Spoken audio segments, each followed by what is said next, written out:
Presenting Talkative.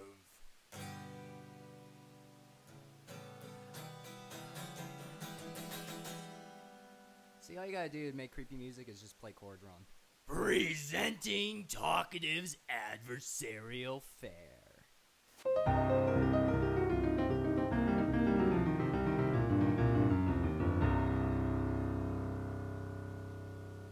Fellowshipping with brothers and sisters in Christ while discussing the world of the arts. Hello, everybody. My name is Scott Sowers. I am with you today, as myself. And normally we would have Kevin on, but we don't have Kevin because he's on his honeymoon. So we're gonna let him do that because I think that's a respectful thing to do. But with me today is someone who is not in the room with me. Someone who is actually several miles away from me. Just a few. But she wanted to come on. Quiet when I'm talking. Okay.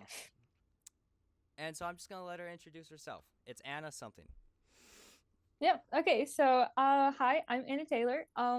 We kind of met through a mutual friend, and yeah, I love writing. I love movies, and so we're here to talk about movies, I guess. Yeah. Maybe. Yeah. You don't know what I have planned. If we get around to it. Yeah, how long that's probably something I should have prefaced beforehand. How long are you willing to go? I have like a little bit of homework to do, but like honestly, this is pretty much the most interesting thing that's happening today, so I probably have a while. Okay, great. Because Kevin, my buddy Kevin, who's my audio guy, and so who I do this podcast the most with, he's like, he's always doing something like within the day. Just he's got to schedule certain hours within his day. Just boom, boom, boom. Nice. So. Yeah, my itinerary after this is basically do homework and then watch a movie if I have time. So. See, that's my schedule, and it's nice to hear. Yeah, because I don't have many. It's my friends favorite like that. schedule. It's a good schedule. Oh yeah, 10 out of 10. Okay, so, for all those listening, I said I was gonna schedule this or kind of format this like a Joe Rogan podcast, because I don't know our guest. If this goes well enough, I'm sure you'll probably come on again, but I'll just call you a guest for now. But okay. Guest with promise. Our guest with promise. I like that. I like that title. So yeah, I was telling her that I was gonna do a Joe Rogan type thing where we're kind of interviewing each other. So first question. I want to get into it right away because I was thinking about it on my way home from work. What concert starts at 4:30 and ends like 2 hours after?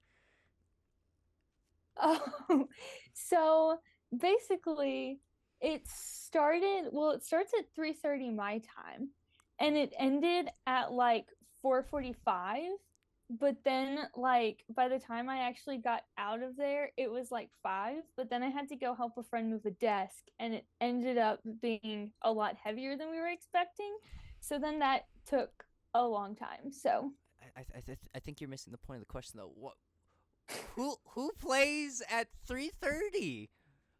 Was it like the Rolling Stones and they needed to go to bed? It was like the Grace Agenda people. So I don't know who those are. it's like a big Moscow meeting that happens every year around like the start of school. So are they like 80? You gotta go to bed at like 5 o'clock? No, it's just a bunch of Presbyterians who have stuff to do that night. Fair enough.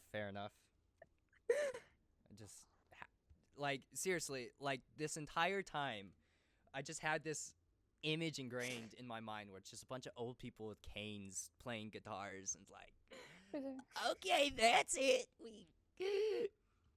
I gotta get home at 3:30. Nope. Nope, just the locals. So Nice. Okay. So, sorry, 1 second. Let me pull up my notes. It's just on my phone. So, yeah, we're gonna skip that. Okay, so we do certain segments on the show, on as I've explained you, but we keep it very fast and loose here because, like I said, my co-host most of the time has to leave like 30 minutes okay, into a session. So, um, so we kind of throw things around and everywhere. But so we have a main topic that I do want to talk about, but okay, as you know, this is a Christian YouTube channel, and as Christians, we think that in fellowship that we should check in on our fellow brothers and sisters and see what the heck they're watching. just to check in and not judge too harshly. So we're gonna start the segment, what we've been consuming, and so this is kind of where you say like, hey, I've been listening to the song on repeat lately for nonstop, and or you could say, I've been watching these movies or this show. So we'll start with you since you're the guest with promise. yeah, okay. Listening wise, I haven't been listening to like much of anything recently. Like I've been listening to a lot of everything.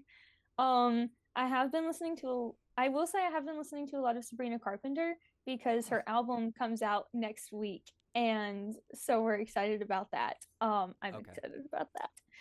Um, we are yeah, as kind of her taking people. Sorry, I just had to really is separate. me.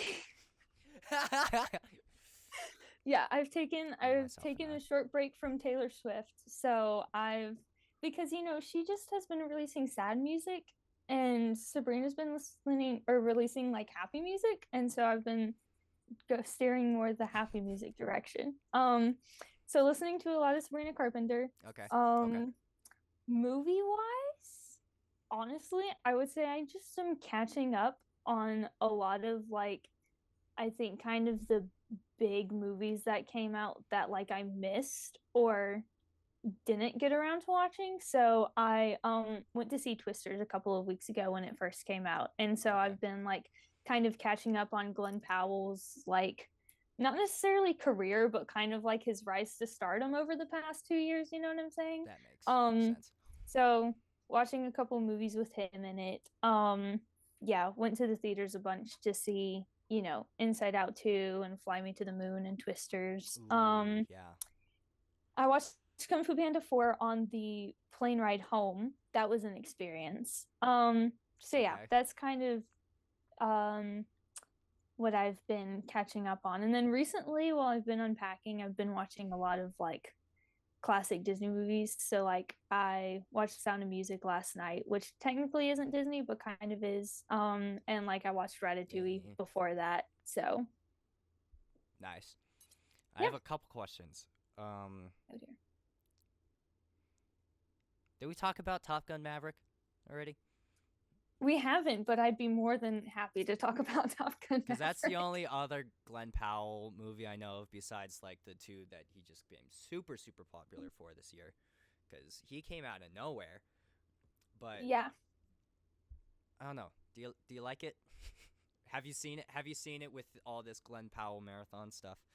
Maverick have like okay. So I first saw Glenn Powell in I think it was the Guernsey Literary and Potato Peel Pie Society that came out on What Netflix. the frick? And he has like it's this like historical fiction movie that's based off of this book. Um and he plays like a very minor role in that. So that was my first exposure to him. And that was like I want to say 2020 maybe, like around that time period ish. Okay. Um, and then he was in Hidden Figures, and so I knew him from that. And so when he was in Maverick, I was like, "Oh, I know who this guy is." But Maverick was definitely his like first big role. That's what I know And of him. then yeah, Twisters is kind of his first like he's kind of the star of the show movie. So, Gotcha. actually, I would say Hitman was. I did watch Hitman, but that didn't have as big as like a theatrical release as Twisters did. So, To so many people's dismay on Twitter. huh? Did you to so many I said to so many people's dismay on Twitter.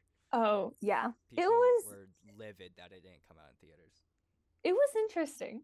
I'll say that much. It had like most of the movie I was not sold on, but it had like one or two great scenes that I was like, this is good. And the rest of it was like meh. So Have you I haven't seen the movie, but have you seen Masters in Disguise with I don't his name reminds me of the serial killer. oh Sorry, let me Google it. I just forgot his name. It was right there. I don't think I have, if it makes you feel any better. I haven't seen it. Oh no. Oh, okay. It's a different guy. Dana Carvey. And as I'm googling it right now, it has a 1% on Rotten Tomatoes. I didn't even know that was possible. No, it's possible. I remember seeing it way long time ago. Wow, okay. And from what I was hearing, because it's like one of those like infamously bad movies, like everyone's seen it. Like Napoleon Dynamite. Don't get me started yet. We'll save that for another time. Okay. But yes, and people are saying Hitman is basically a better version of that. It very well could be. I know nothing about the whatever Masters of Disguise. movie you were talking about, but yeah, There's this that one. sounds, just based off of the title, it sounds like it could be pretty similar. So There's one scene from Master of Disguise that I might have to send to you because it's actually burned into my brain. Because in a good way or a bad way? I think it's funny. When I think of it, it's funny because he's a one of his disguises is he's like a weird turtle man thing, and so he keeps raising his shell and he goes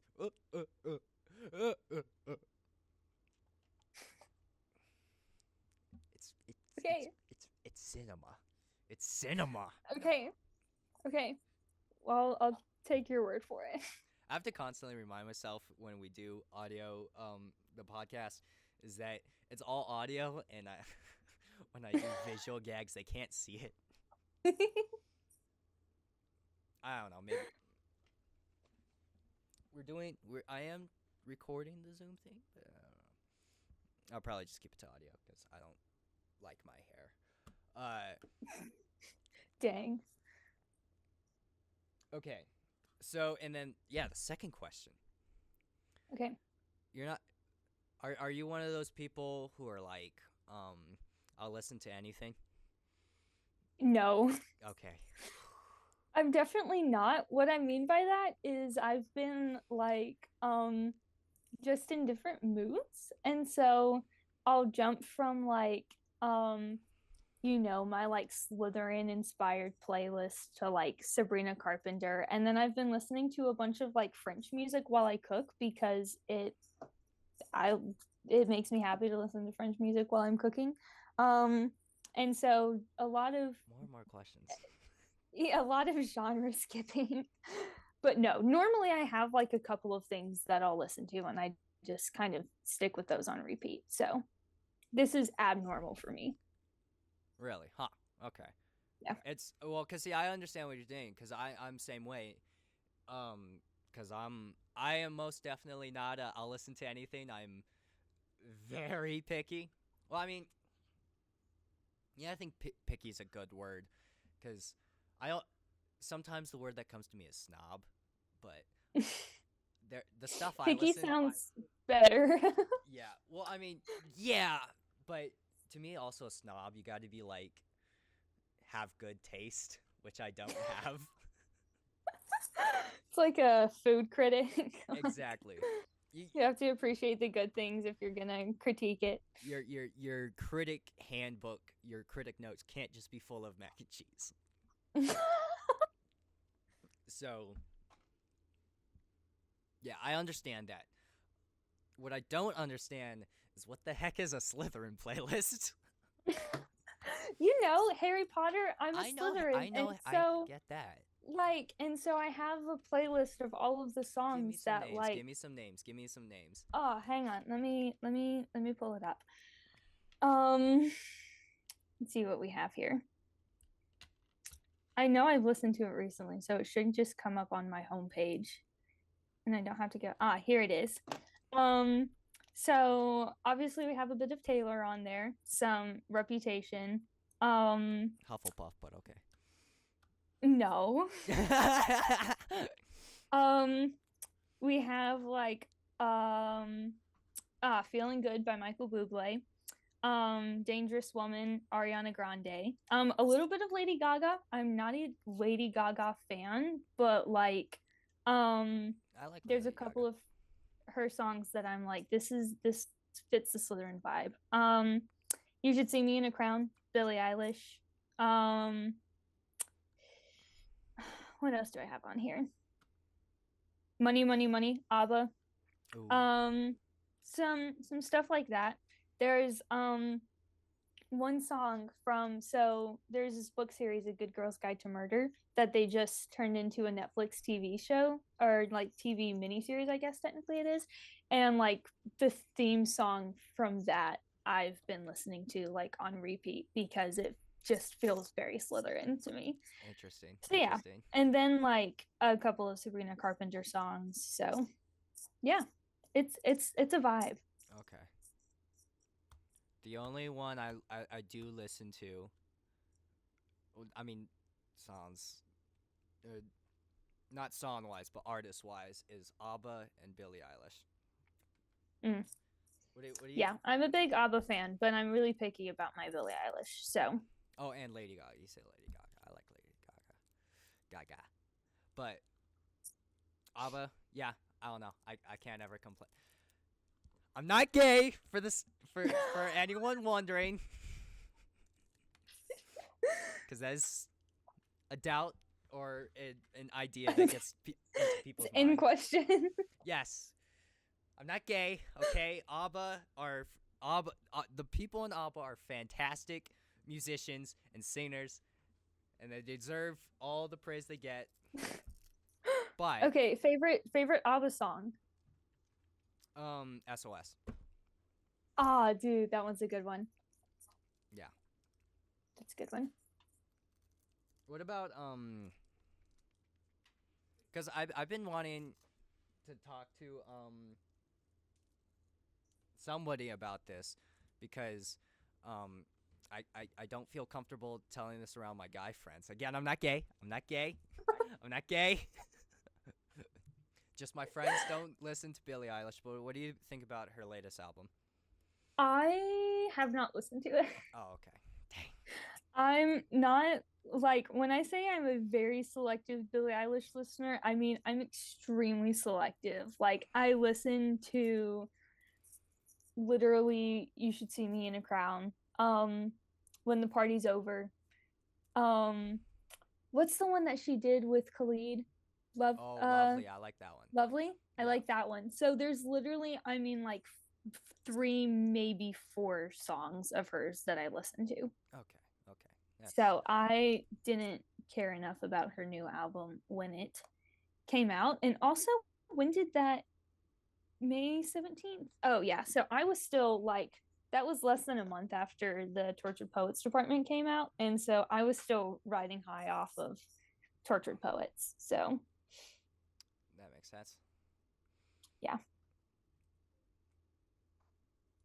What about Eminem's new album?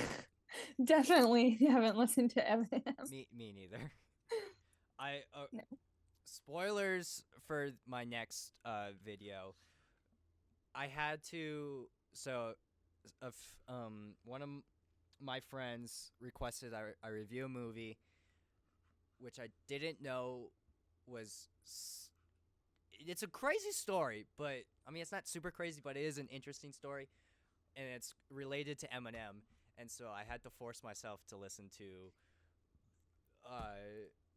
all of Eminem's albums up to Recovery. So that wasn't fun. Can I ask what movie this is? No. That's requiring. Okay. Here, I'll say it, but I'll have to Yeah. edit this out because I Okay. don't want to spoil it too much. It's called. Oh, have I heard of that? It's a boxing When did that movie. come out? 2016 maybe. Oh, okay. Was that the one that he wrote "Lose Yourself" like on the set of? Lose Yourself. Lose Yourself. That's No, Lose Yourself is the No, it's it couldn't have been it's because the famous one, right? The yeah, because Taylor Mom Swift sang a Spaghetti. cover of that like right after like, and that was in like 2016 or 2006, maybe 2007. So Okay. couldn't have been that recent. So No. yeah. Lose Yourself was 8 Mile, which I also watched because of that movie. Ah, okay. Okay. So, Anyways, yeah. So Eminem has been forcibly injected into my mind. that's I, intense. I don't like rap at all. I don't. Yeah, I'm not a huge rap person either. So White people. Ooh, I mean, I listen to Taylor Swift and Sabrina Carpenter, so That's pretty like, white. That's pretty white. oh yeah. I got a coworker who will, yeah, I work on a construction site. He will blast both of those artists full volume in a construction site, and I want to call him gay, but like the amount of balls it takes to do that. I have to edit that out. I don't know. Do you want to move on, or do you want to hear what I've been delving into? Yeah, I mean, other than Eminem, what? Oh yeah, talk about Eminem. I told you. I talked to you about High Fidelity. That's been on my mind a lot Hmm. because that's like a whole big critique on critic culture, which is really funny, but not like people who do like are a critic for a living, just like people, normal People who are critical, yeah. And fantastic movie, and has Jack Black at a very early part in his career, which is fun to watch. Ah, nice. So there's that. I've been trying to watch the new Batman show that came out because I hear that's really good. But as I go on to my way to watch Batman, I keep telling myself, I'll watch King of the Hill instead. Oh, frick. Oh, yeah, Okay. I forgot about this. Here, let me, I have to renew my prescription. Sorry. 1 second. On hold. And then music-wise, I've been getting into, a lot of R&B, which is Interesting. new for me. Interesting. Yeah, there's some artists that I've been really loving. TLC. I mean, that's old, and I've been listening to them forever because my dad's a big R&B fan.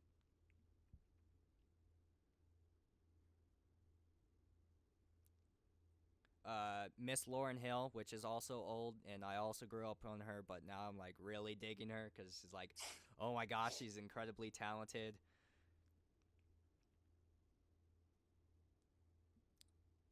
And it's getting me a tiny bit into rap because it's very highly related. So I've been listening to a little bit of Childish Gambino, Donald Glover stuff, which is not bad, not horrible. Okay.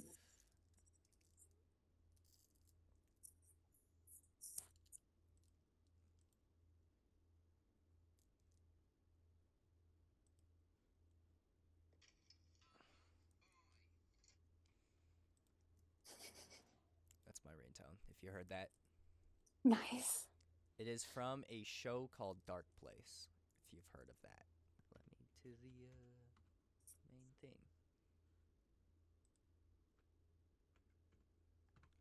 thing.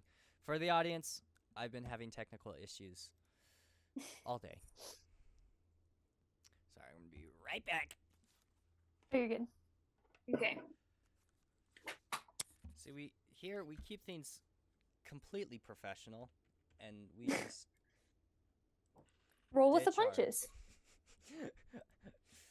Yeah. I mean, I got to tell you, that has been my whole week. It's just like, oh, okay, we're doing this now. Oh well, this is fine. I was listening to Disney music on the way to the library the other night, and the song that Olaf sings in Frozen 2 came on when I'm older. And at the end, he's just like, this is fine. And then like the tornado comes out from behind him and like just demolishes everything. I was like, yeah, that feels about like my life right now. Just like, yeah, this is fine. Fantastic.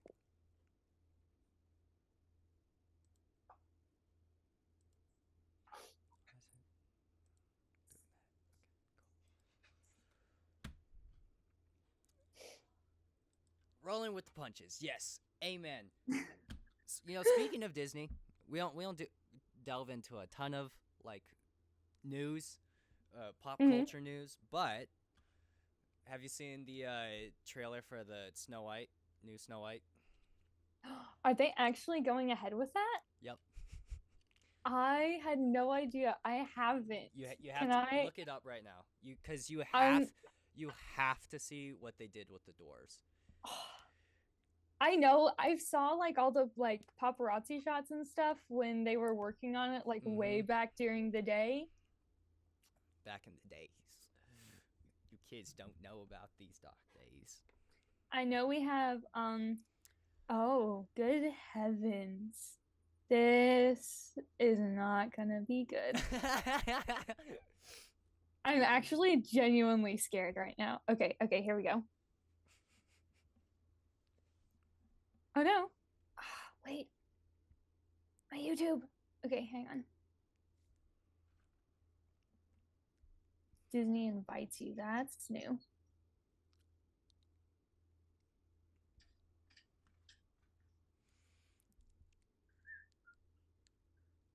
So she's got kind of an inquisitive look on her. She's shocked a little bit. Okay, she's confused now. She tilted her head like a dog. Like a dog. No. Why would Gal Gadot do this to her career? Gal Gadot. Is that how you say your name? Never mind. That's how I say it. Keep watching. Like, okay, I'm almost there.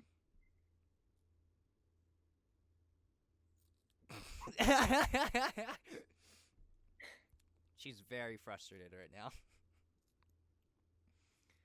Oh, we're gonna have to discuss this. I have many opinions about Disney and Disney remakes, and just yeah.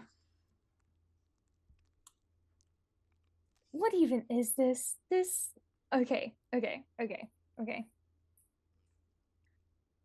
You're gonna get the full like the raw reaction to, I mean, you have been getting the raw reaction to all of this, but like what? Like this whole thing seems so fake. Like, okay. The Cinderella remake was the like only remake. Personally, I didn't like the Aladdin remake, but like the Cinderella remake has been the only like live action remake that I would put like somewhat on par with the original. Dang. How is this like this is so fake? Like it literally, I heard someone say at one point that like they look like they got her costume from the Spirit Halloween store, and like they do. Like nice. And what are these dwarves? The and dwarves is what ticks me off the most. This what? And like again, Gal Gadot, or maybe it's Gal Gadot. I can't remember. I would call her Gal Gadot. So I like that's Gal Gadot. It rolls off the tongue better. That's what I'm gonna go with. Gal Gadot. Gal Gadot you know, that. I only know her from Wonder Woman, but like beautiful woman. And like I liked her in Wonder Woman. And why is she like throwing away her career with this? Like, I'm sorry. Wow. The whole plot of Snow White, right, is that Snow White is supposed to be prettier than the evil queen. And I bet if you polled 100 people, 99 of them would say that Gal Gadot is much prettier than I was Rachel. actually gonna mention that because that's what I've been hearing all over the. Not anything against Rachel Zegler, but like, I have a lot of things against her, but come on, guys. I mean, that is fair. Did you see Ballad of Songbirds and Snakes? yeah, I liked her in that, but Same. it's one of those like you have to separate the art from the artist because that person is. Yeah. I don't, What about I don't Side Story? No. That was okay. I got like 27 minutes into that movie and then I fell asleep. Nice. Oh, yeah. She's staying on the east side. I can't believe Disney is going through with this. Like, part of me wants to say one of these days Disney is going to run out of money. I feel like that's not possible, but like it has to be possible at some point, right? Oh, that's what the revolutionists thought. French revolutionists. That's fair. What are your opinions about Moana 2 coming out in November? Moana 2? Yeah. I don't care. Like Okay. I like Moana. Same. It's got good music. Mhm. You know, it's Polynesian. You know, I remember back in Hawaii when they announced it, everyone was freaking out. It was like, oh, they're gonna do Hawaii. It's not Hawaii. It's Polynesian. Princess, or chiefess. But still like island-esque, I don't know. Oceanic. An island person. Oh yeah, sure. No, island person. She's an island person. She's an island person. But I don't care. Okay. I'm Hot take. That's not a hot take. No, I mean, to be honest, like I really only care a little bit. Like I feel like for some reason Moana 2 feels like such a last ditch like effort from Disney. You know what I mean? To be like, hey guys, this is going to be something good. Like, remember when Moana was good? Because let's be honest, Moana was like the last actually good Disney princess movie. And I will stand behind that statement. I mean, what have we had since then? That's what I'm thinking right now. That's what I'm trying to figure out. Like, we had Raya. Raya was good. I enjoyed Raya and the Last Dragon, but it's not a Disney princess movie. I didn't finish it. And since then, everything has been sequels. Like, we had Frozen 2 and remakes. Like, you know, I guess Cinderella was technically 2015, but that was still in the good section. And so then after that, we have, you know, Maleficent and Aladdin and Cruella and all those kinds of things. I liked Cruella. I like Emma Stone. So, after I think Beauty and the Beast, I stopped watching all the remakes. Oh, that one, yeah, that one was just. Hey, Beauty and the Beast has that one great new song that I will forever. Oh, Evermore? Oh yeah, that one, like that one, 100% to deserve to be there. But Emma Watson was a terrible casting choice, and I will also stand behind that statement. So I can't remember the whole movie. The song's the only noticeable part to me. Exactly, and that's the problem. So, no. Yeah. I mean, there's not a single thing that Disney is doing right now that interests me. Not a single thing. No. It was Soul. I mean, and Pixar kind of put it in a different category, but Soul Mm. was like the last thing I ever like really enjoyed. I don't even think I saw Soul. I think Soul looked too much like Inside Out to me, and so I was like, meh. I think I did go and see Inside Out too. That one was pretty good. I liked it. I liked it. I enjoyed it. It was yeah. It was that was good. Yeah. What else? Cause gosh, all I'm thinking about is the dwarves and how they're CGI. I'm trying to think of something other than Disney, but it's What happened to short people representation? Like, come on, guys. I know. That's what I've been thinking, and what everyone else has been saying. It's like, so the way to not offend small people, little people, is by not hiring them. Well, because that was what it originally was, because it originally was just like the 7 people, and it was like all of these just like regular guys and like a couple of girls, and it was like these are, you know, the 7 people. And I'm trying to decide if that's better or worse than just completely CGIing the dwarves. I don't. I feel like Disney. It's 100% Okay. better. Disney also just has way too much money, because I'm like, they jump through so many loopholes that just feel like so much extra work. Yeah. Like in Beauty and the Beast, they even like had to reanimate her dress to make it look fuller. Really? And I'm like, why not just give her a dress that looks on screen the way you want it to without having to CGI it? But maybe that's just me. Disney still has, like hundreds of thousands of employees that still need jobs. So, but I mean, another thing too is that know. these movies cost so much money and they do so much So CGI. much. When the creator, this is the creator when that came out, it blew the doors wide open onto what's going on in this whole CGI department, because that movie is all CGI, all filmed on whatever they call it, in the place. The green screen? No, it was on set. Oh. It's not a set. It's on location. On location. On location. It's filmed on location. Is all CGI, and it costs like $80 million. These Marvel movies, these Disney movies that only use green screens and all do CGI are $200 million or more. Yeah. And I'm like, and my friend is like, it is 100% money laundering, and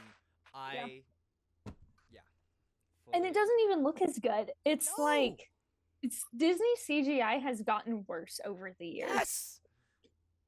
Hire the little people again. For real. Amen. Amen. I also have like some whiplash, because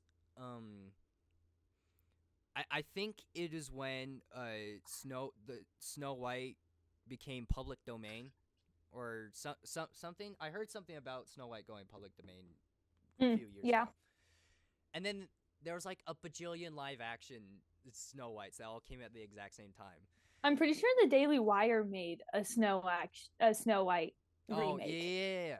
So I didn't see it, but I still have like Snow White whiplash from that. I never liked Snow White. Snow White terrified me as a kid. So I cannot tell you the last time I watched that movie.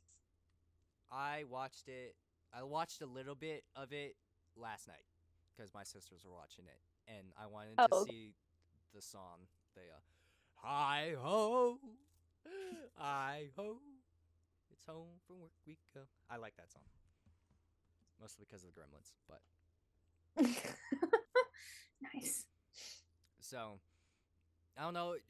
There was a ton of stuff announced at D23. Is there anything you're looking at, or?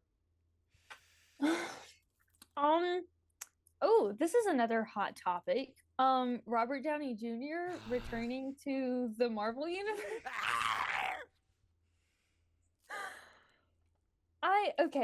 This really let's set a foundation first.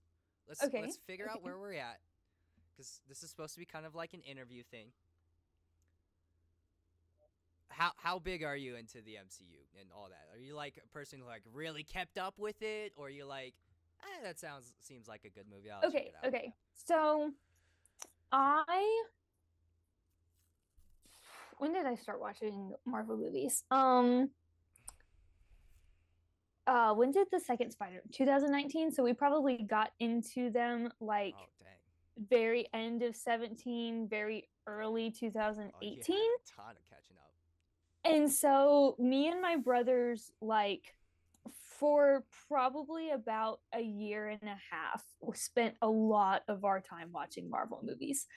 So I got very invested in the Marvel franchise, and then when Infinity War came out, we got like super excited, and then my mom wouldn't let us go and see it in theaters. Nice. Well, it was one of those movies that everyone had gone to see, so Yep. like nobody thought about not spoiling it for the people who hadn't seen it. Exactly. And so we ended up knowing like everything that happened after the first week Perfect that way it to came experience out. the movie. It was, yeah. And so then when Endgame came out, we didn't get to go see Endgame either because we started watching Infinity War.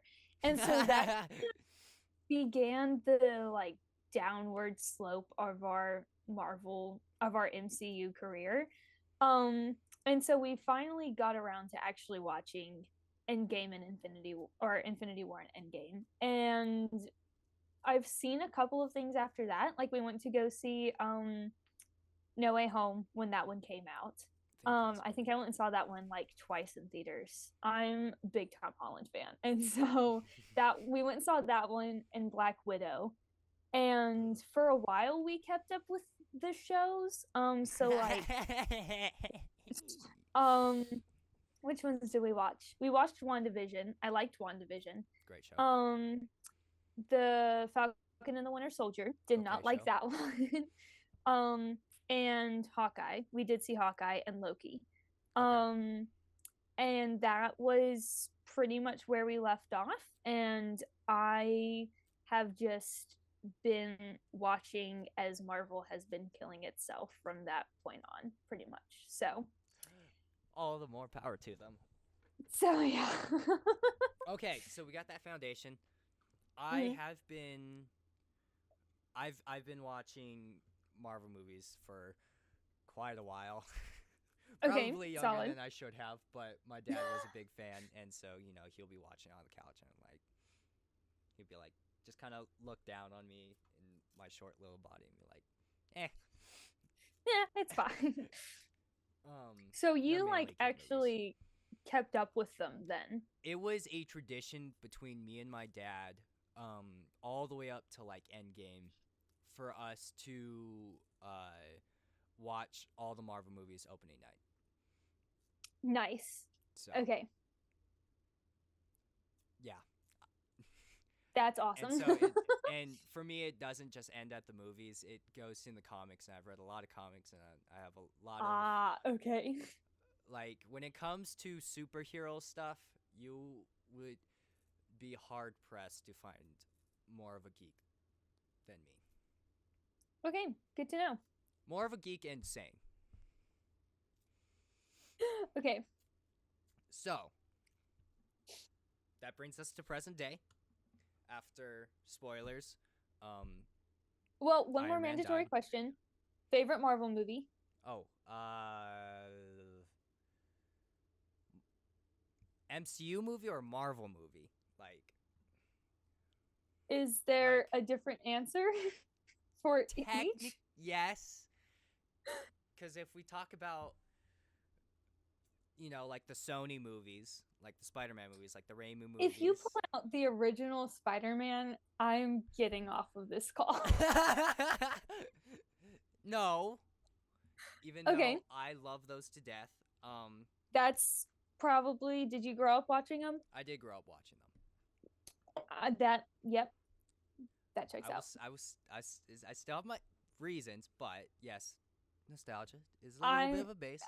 But that's the only reason I'm convinced that people actually genuinely like those movies is because of nostalgia.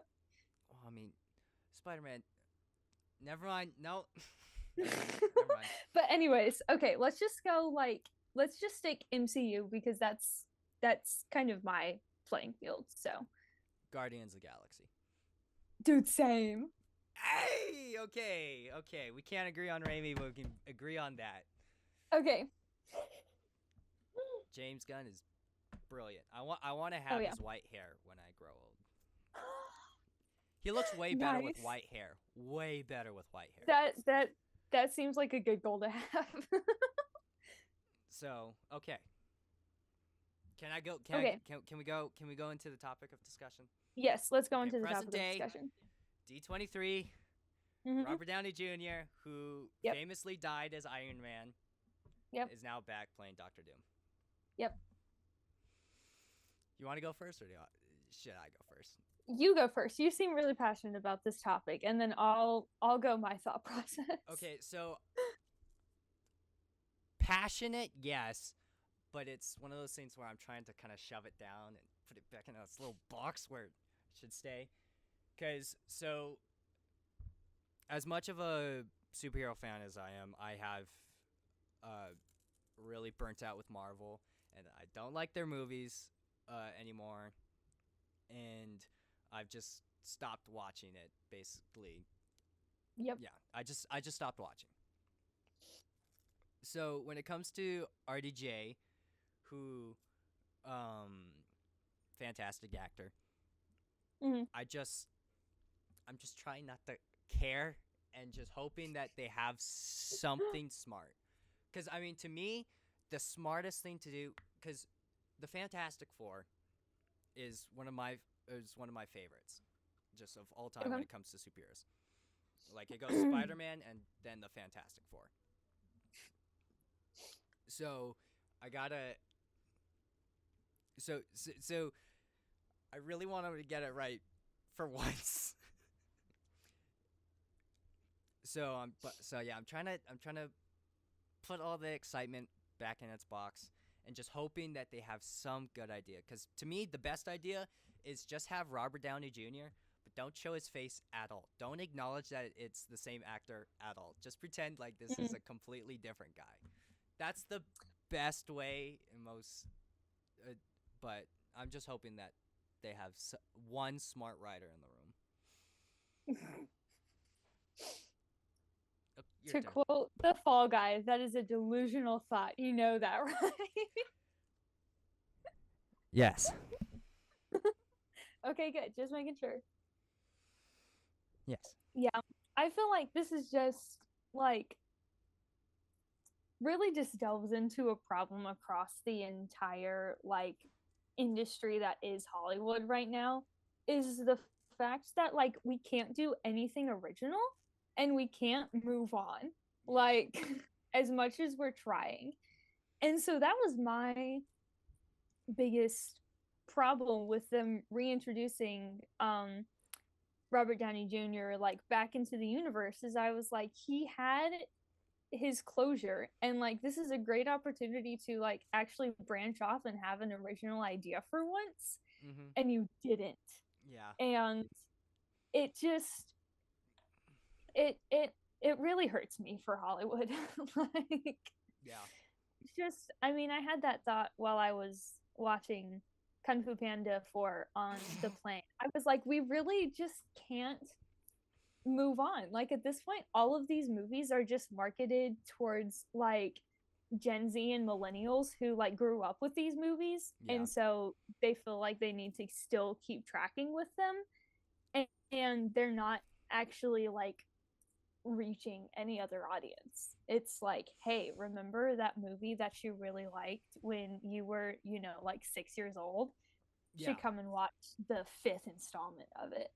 Like, and again, you see that all across the industry, but it's just really bad, I think, in Disney. And yeah, they need to get some more creativity in their studios. Not CGI. That's my soapbox. So yeah, for real. No, I completely agree. And so, you know, I'm a bit of an optimist, or hopeful. I hope to be an optimist. And you're an optimistic optimist. Yes, I optimize to optimist. And so I would like to think, I like to think that, you know, Hollywood, it's just being morons on purpose and know what they're doing and just like self-sabotaging because they're all socialists and just trying to burn down the markets. That's what I Yeah. would like to think, and I just kind of hope that they are actually listening to the people out there and just giving them the middle finger.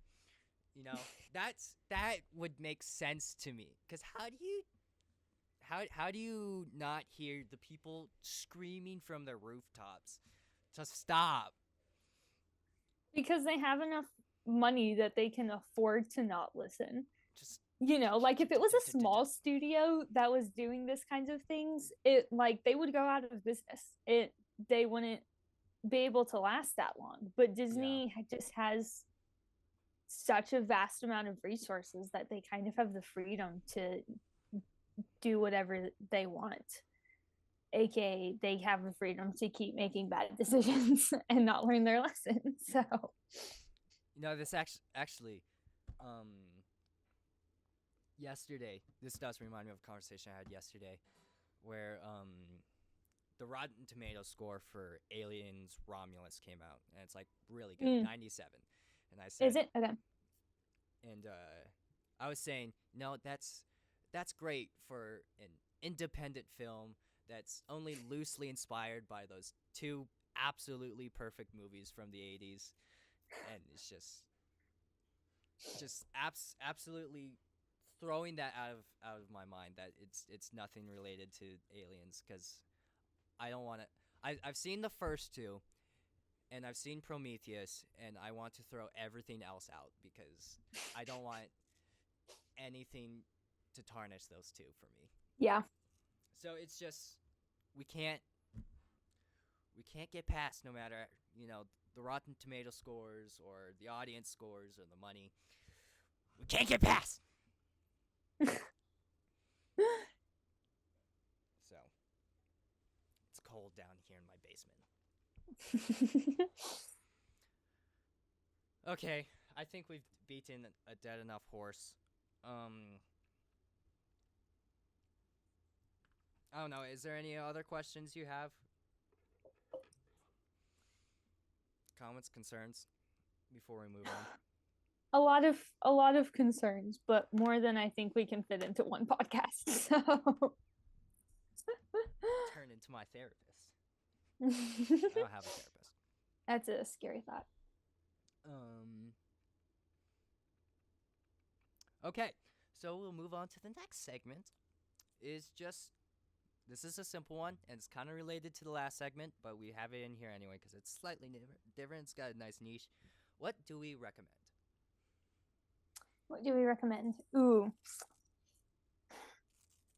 From like recent movies or just anything? Anything? Ooh, just anything? One guy we had on our podcast just said Al Muller's The Briefing, which, Nice. Yeah. That's my nostalgia right there. I hear that intro come on and I'm like, Al Muller. Oh gosh. I mean, as far as movies go, like if you're wanting to go see something in theaters, I would still go see Twisters while it's in theaters just because it was a very enjoyable theater movie. But I mean, I gotta say, for those of you listening, if you haven't seen The Fall Guy, please go and watch The Fall Guy. I literally just watched it again with my family while I was home the other week and was like, this is just a great movie. And I love it so much. And I have literally gotten to the point where I've started quoting it in like large segments. You know what I mean? So, yeah. So that would probably be my recent recommendation, is probably The Fall Guy. For all those listening. Yeah. When we met for the first time, 30% of I'll give it 30% of the conversation was about Fall Guy. So yeah, we talked about The Fall Guy for a while. So I movie. have a spot reserved. So this corner Is of that my why room, it's I so just empty? moved into my apartment. That corner, my record player is gonna move once I have my bookshelf, and I'm gonna put my I changed the name from Shrine to Memorial because my mom didn't like the word shrine. But that's going to be my like memorial to Hollywood over there. So this blank spot on the wall is for my Fall Guy poster that I'm going to get. So Interesting. Is this not the same place you're at? no. Okay. This She's is moved. different She's place. moved on. So Upgraded. I have Do you still have definitely roommates? have roommates. I do still have roommates. Yes. Gay. Whatever you say.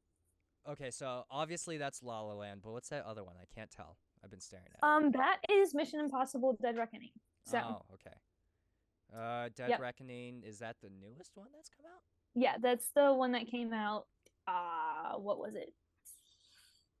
2 years ago? Yeah, because it came out the summer that Barbie and Oppenheimer came out. Because the weekend that Barbenheimer was a thing, me and my brothers went to go and see Mission Impossible. Okay. So no, that would have been 2023, not 2 years ago. That would have been last year. That would have been last year. So yeah, I Okay, think we still got a while before part 2 comes out, unfortunately. So I've only seen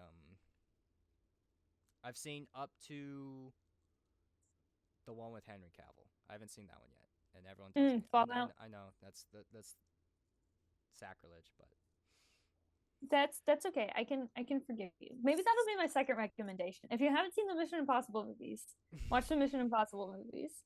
Except for the second one. You can skip the second one. That's what I was. The second one is really bad, but the rest of them are. The second one's funny though. The second one is funny if you want to laugh. Dude, I'm not gonna lie. When I Tom think we got Cruise walks out in the explosion and the doves are flying out, is that not absolutely comedy gold? I don't even think we made it to that part, my guy. We got maybe 40 minutes in, and then my brothers and I was watching this with my 3 younger brothers, and we were like, yeah, this is not where it's at. So Nice. we turned it off and proceeded to watch the third Mission Impossible movie. We just like spent a whole weekend binge watching all of them because the only one we had seen was Fallout up until that point, and so we spent a weekend watching all of them. No, that's what me and my family did too. That's why I haven't seen Fallout, because I was in a giant momentum with it, and then I don't know. I got other movies to watch. Fallout is good, and Dead Reckoning is really good. I was a fan, so nice. Yep. I will say, when it came to, this is completely tangent, but you did bring it up, so I thought of it. When you brought up the Barbenheimer thing, we watched Oppenheimer, and we were eating outside of Colorado has like 3 In-N-Outs here, and so we were out one of them, and I was just kind of standing outside in my hoodie, and I was kind of like pacing because I was thinking about something, and so I needed some time to myself to think about it. I wasn't depressed, but I kind of looked depressed because I had my hood up, all of it, and so some guy walked up to me and asked if I dealt weed. Or no, he asked if I had weed, and then he asked if I had the good stuff. What does this have to do with Barbenheimer? Oh, it doesn't. It was just during we watched Oppenheimer, gonna go see Barbie, and this happened in the middle of it. Okay, interesting. So for anyone who's interested, call me up. This podcast just keeps getting more and more sus the longer that it's going on. It's not the podcast, it's just me. True that. I think you have too many things. Okay, and you know what? I'm just gonna let you have the spot. I'm gonna have the spotlight. Go watch Fall Guy and go watch Dead Reckoning, everyone. That's what Scott says. That's what Scott recommends. Yep. Have no bodily autonomy. Or not the bodily. Have some bodily autonomy, because that have. What am I trying to say here? What are you trying to say? I'm saying have no autonomy. Therefore, listen to whatever Anna says. Sorry. That was a roller coaster. I paused because I couldn't remember if it was Anna or Anna. What is it? It's Anna. Anna? Okay. Yeah. Back in when I lived in Hawaii, I had two friends from two different friend groups. Both named Anna, but one was Anna and one was Anna. And literally the whole time I knew them at the same time, I had to keep asking them how to say their name. I could not get it down. For the years I've known them, I could not get it down. Nice. No, I'm just Anna. So Anna. Sweet. We're glad to have you, Anna. So,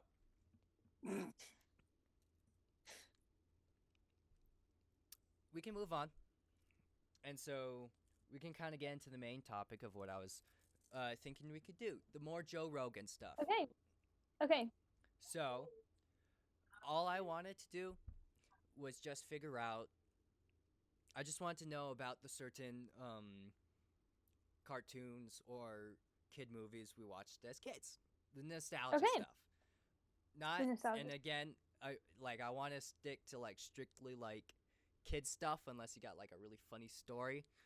Because I really don't want to hear like you watched Evil Dead at 7. So. No, I thought I had arrived when I was allowed to watch Lord of the Rings at the age of 11. So, like, Nice. I had a pretty sheltered childhood. Nice. So, I want to hear now. I don't care about now. No now. No present. All past. Okay. What was like one of your favorite shows as a kid? Oh, dude. If she mentions any PBS show, we all laugh in unison. Got it, guys? Actually, no. I binge watched My Little Pony. We all However, groan in unison, guys. I'm kidding, However, I'm a guy. a close second to that was probably Wild Kratts. So, I Ooh, I liked Wild Kratts. cannot tell you how much Wild Kratts I watched with my brothers. I love like crap. so much Wild. Okay. Did I steal your answer? No. Sorry. You put me into a trap. Because yes, I like Wild Kratts was one of my favorites too. Okay, so now when you say it, we can all laugh. So You betrayed me, my own kin. Okay. I don't know. Tell us what was your favorite pony? oh, see, definitely Twilight Sparkle. And actually, fun fact, I took a personality test at one point, and it was like I was more like Princess Celestia than I was Twilight Sparkle, but I was a lot like Twilight Sparkle. Okay, so. chill.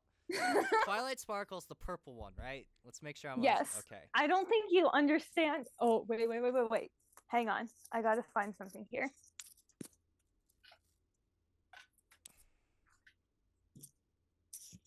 For those of you listening, I still have my Twilight Sparkle stuffed animal.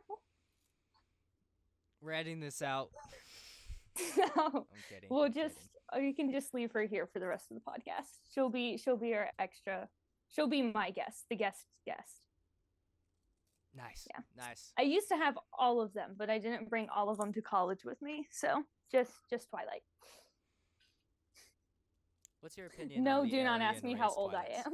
Sparkle? No. I'm talking to Twilight Sparkle here. Hang on. What's your thoughts on the Aryan race Twilight Sparkle? I don't think you want to know. She has secrets. Lots of secrets.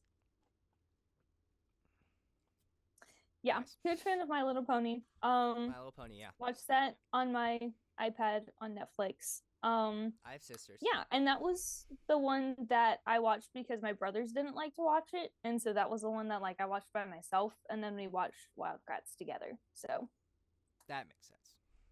Yeah. I what's the country girl one? Hannah Montana? No No, way. I meant Oh, the unicorn? trying to Oh, I'm trying to Applejack. be in your interests here. Applejack. Applejack. So you She was have out cool. of like you have the six like main ponies. You had Twilight Sparkle and Rarity. They were the unicorns, and then Rainbow Dash and Fluttershy, and they were the Pegasus, the wings that they fly. And then Applejack and Pinkie Pie were Mhm. the two ponies, and then Okay. you had Princess Celestia and Princess Luna. Wait, So, so there's only 2 ponies in My Little Pony.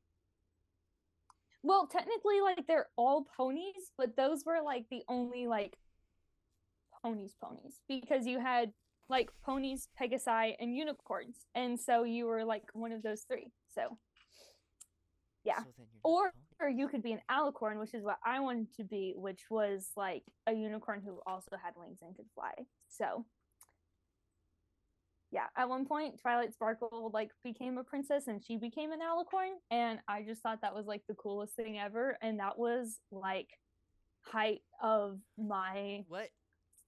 Okay, yeah. but what's the difference between like a Pegasus and the like is it just the corn? Alicorn? What do you so unicorns just have magic horns, right? Okay. Pegasus have wings so they can Yes. fly. Yes. Alicorns have both, so they have Okay. magic horns and they also have wings. So they just have like Harry Potter's wand on them at all times and can fly. Yes. Okay. Great. I don't know. I to me that just sounds tacky. That's just Dude, there was like no season like 4 or 5, I want to say.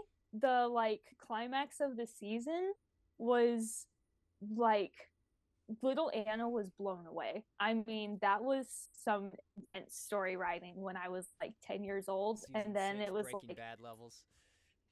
Twilight Sparkle became an alicorn and like a princess of like her own little kingdom. And I was like, this is just the coolest thing ever. See, I come from comics, right? So that just sounds like we're running out of ideas. It definitely was. After that, I don't think I watched anymore after that. I think those like first couple of seasons were like the golden years. So The Golden Girls.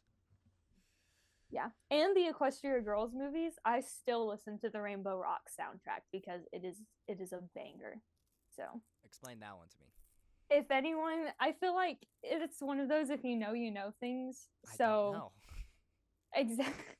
So the Equestria Girls was basically this like series of movies that they made based off of My Little Pony where they like go through this magical portal and there's like this other land where like it's all the same characters but they're humans, and it's really strange. And Okay. so like the first movie is kind of strange, but the second movie has an incredible soundtrack, and so I still listen to it. What do Yeah. people what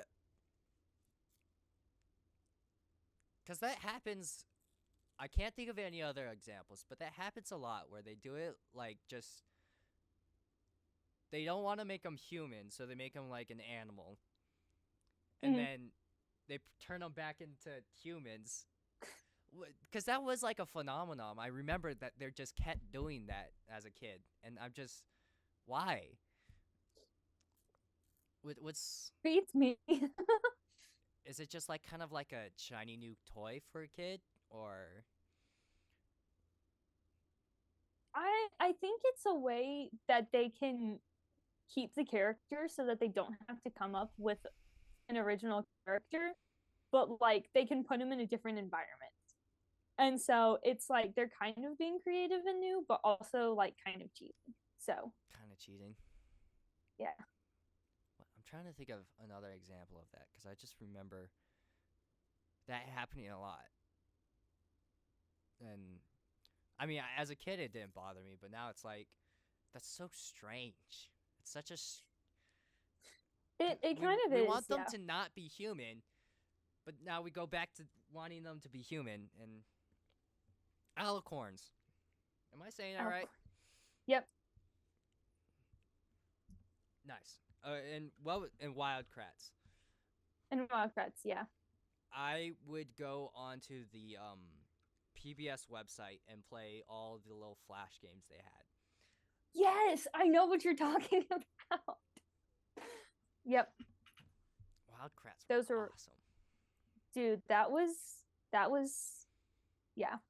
I don't think I learned a single thing about animals from that show. Okay, you want to know my crazy theory?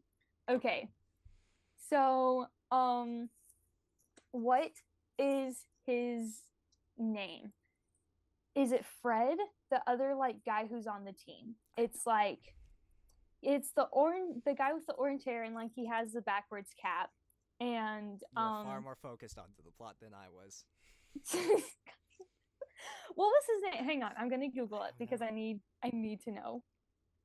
I know the Power Ranger with red hair.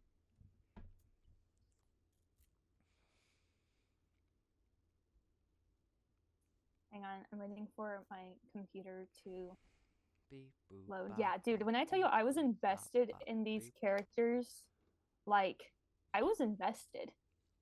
I was just there for the transformations. I just wanted to see what was gonna happen next. Even as a kid, I was like, this character development, that's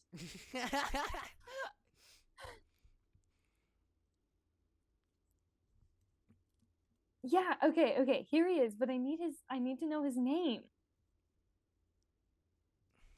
Oh, Jimmy. Jimmy, our boy It's Jimmy. Jimmy. Okay. In my mind, Jimmy from Wild Kratts and Fred from Big Hero 6 are the same character. Like, they're the same. Nice.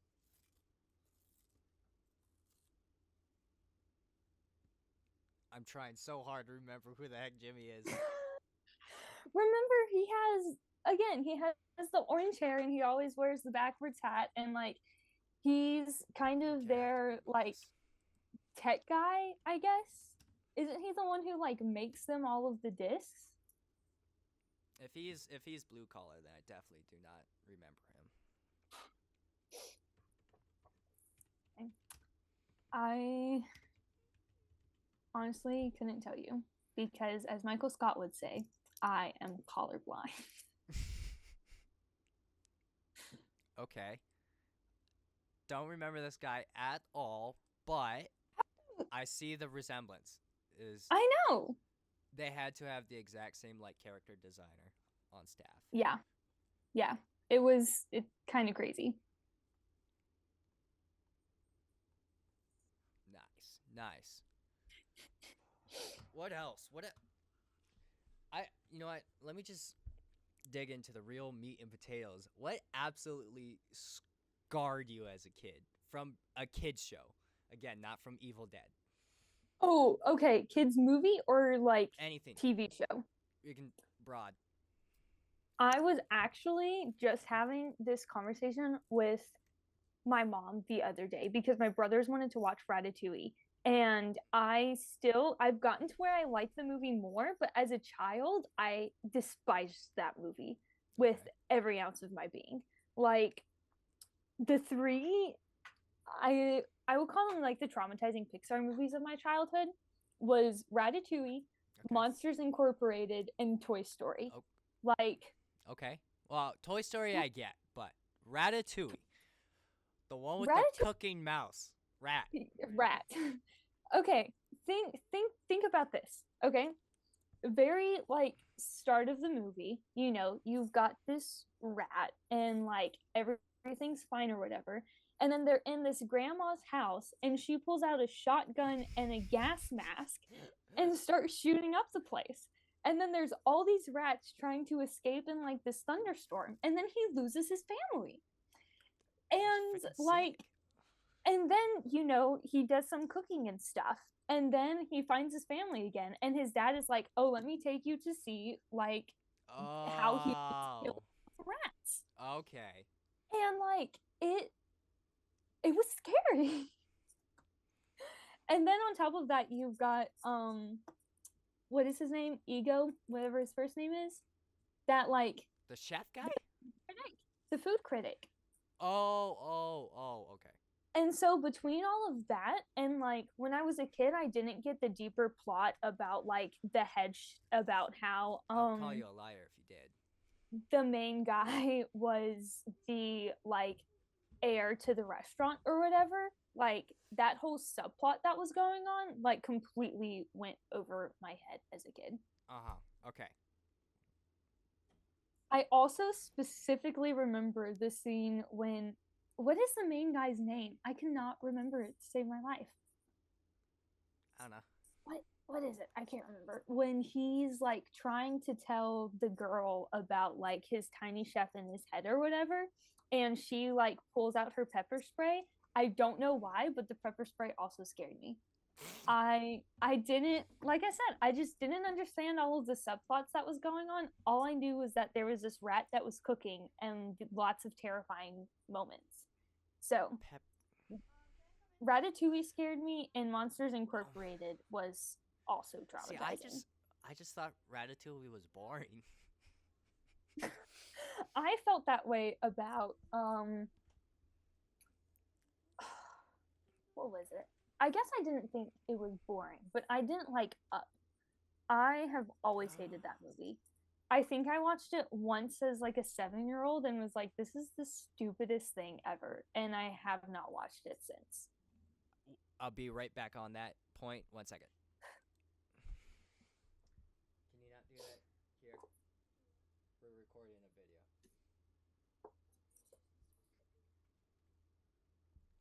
Go upstairs.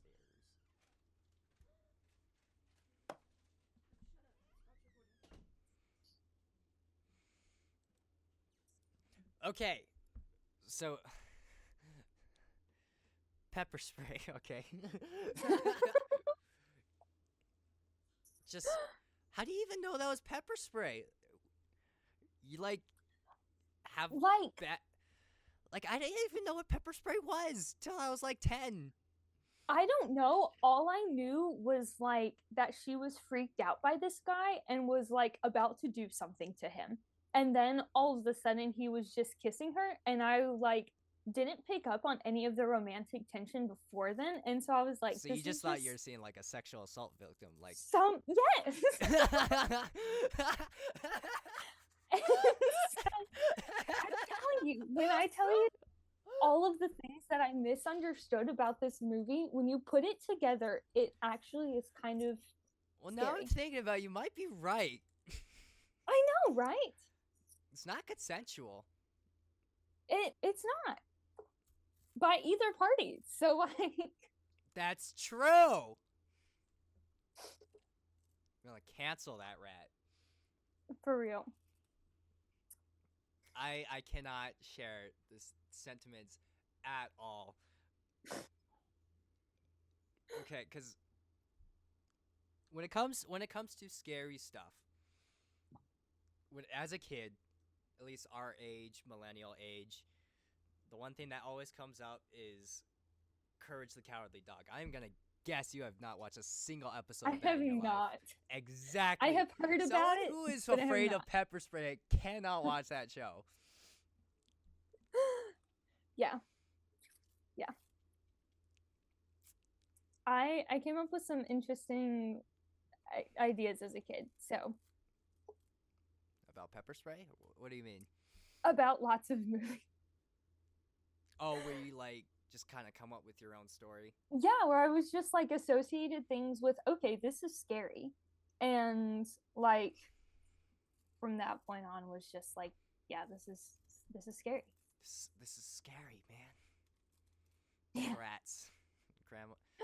The Lots of dead grandma rats. scene, I In rain. can kind of see. You know what? Do you know what it kind of freaked me out too about Ratatouille? Is Okay. maybe not freaked out is the right word. Just like horribly confused. Is the one where Remy's going through France and he's going through the vents, and then you hear the couple fighting, and then the gunshot, and then they're kissing. Okay. Do you want to know something strange though? Yes. Out of the whole movie, that was my favorite scene growing up. like for some reason, the idea that these two French people were fighting and she fires a gunshot and then like everything's fine, I was just like, this is hilarious. Like this is this this is peak cinema. And so that's like the only oh, I forgot another traumatizing thing. That whole segment is fine. Like when he's in the vents, it's like fine or whatever. Really? But then he gets into the kitchen and like everything's trying to kill him. Like when they stick him in the oven, that was traumatizing right there. That scared me. So domestic abuse, ovens. Hey, I got burned by an oven once. I have scars, so I guess I see the oven thing. Yeah. So, because I mean, he could have been baked alive in that oven, and that would be a pretty horrible way to die. So. You want to hear mine? One of mine? Just absolutely. Because I absolutely. I want to show the audience the absolute like. What's the word I'm looking for? What's the fancy way of saying opposite? Just the divide. I just want. Yeah. I want to share this. So I have pretty much, as a kid, I have seen I believe I've seen at least one episode, definitely multiple from every Spider-Man show that's ever existed. Mm-hmm. The one from the 60s, the one from the 80s, not Spider-Man and His Amazing Friends, the one... Dude, I loved me some Spider-Man and His Amazing Friends, but we can come back to that. Yeah. So that one, so I've seen that one, and then I've also seen the solo one that came out at the exact same time. And then I've seen the 2000s one, and then the 90s one. The 90s one is the one I'm going to bring up. Okay. Because I'm not sure if you've seen that show, but... Mm-mm. So first few seasons are like typical Spider-Man stuff. The last season gets wicked crazy. And... okay. So there's this. I'm just gonna spoil it for you because That's okay. It's a 30-year-old show, but So Peter Parker gets married to Mary Jane at the last season, the beginning of the last season. Okay. Turns out though, she is this weird water clone, and then the real MJ is somewhere else in another dimension. Blah blah blah. So, in one of the episodes, the episode where we're finding all this out, where she's this water clone, and then there's this really, like, heart-wrenching scene where she dies, she evaporates, and Peter Parker is screaming his head off. That was freaky to me as a kid. However, I was already traumatized before that moment. Because this Mary Jane clone doesn't know that she's a water clone. And so she's finding out all these memories. And so it becomes like this surreal, existential, psychological horror episode. And so she's trying to figure out her past. And so, like, me as a kid, somehow I caught up on these clues.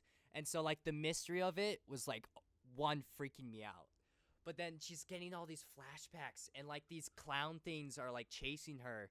And there's all these weird visuals. And so at that point, I was freaking the flip out. Like, it wasn't like a normal type of dread, not like a horror monster. Like, that I could stomach. It was the mere, like, as a kid, I tapped into this new form of horror, the psychological horror, existential horror, and it freaked me out. I could not go to sleep. So you're telling me your childhood trauma came from an existential crisis, and Yes! my childhood trauma came from an oven, sexual assault. Okay, we can also go there too. And ovens, you know. But all the the normal domestic things. abuse, that's fine. The domestic abuse is fine. Yeah, that's entertainment right there. So, the divide. Fascinating. Did you have like any shows or I guess movies that like you felt like should have scared you or were scary to other people, but like never really affected you, or that you were like, yeah, this is actually kind of cool. You know what I mean? Yeah, I know what you mean. Not off the top of my head. I was kind of like a scaredy cat when I was younger, but yeah. I don't know. It's a very specific question, so I feel like you have one Yeah, locked and loaded. Okay. I don't really.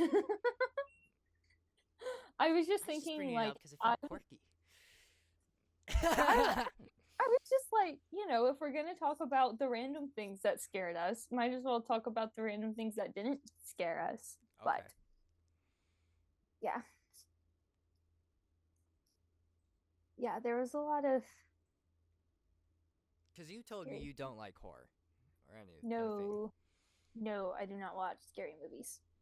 So, everything. Like, as someone who's afraid of Ratatouille, I figured, like, is. I'm not afraid of Ratatouille anymore. I just. What doesn't scare you? Is it like.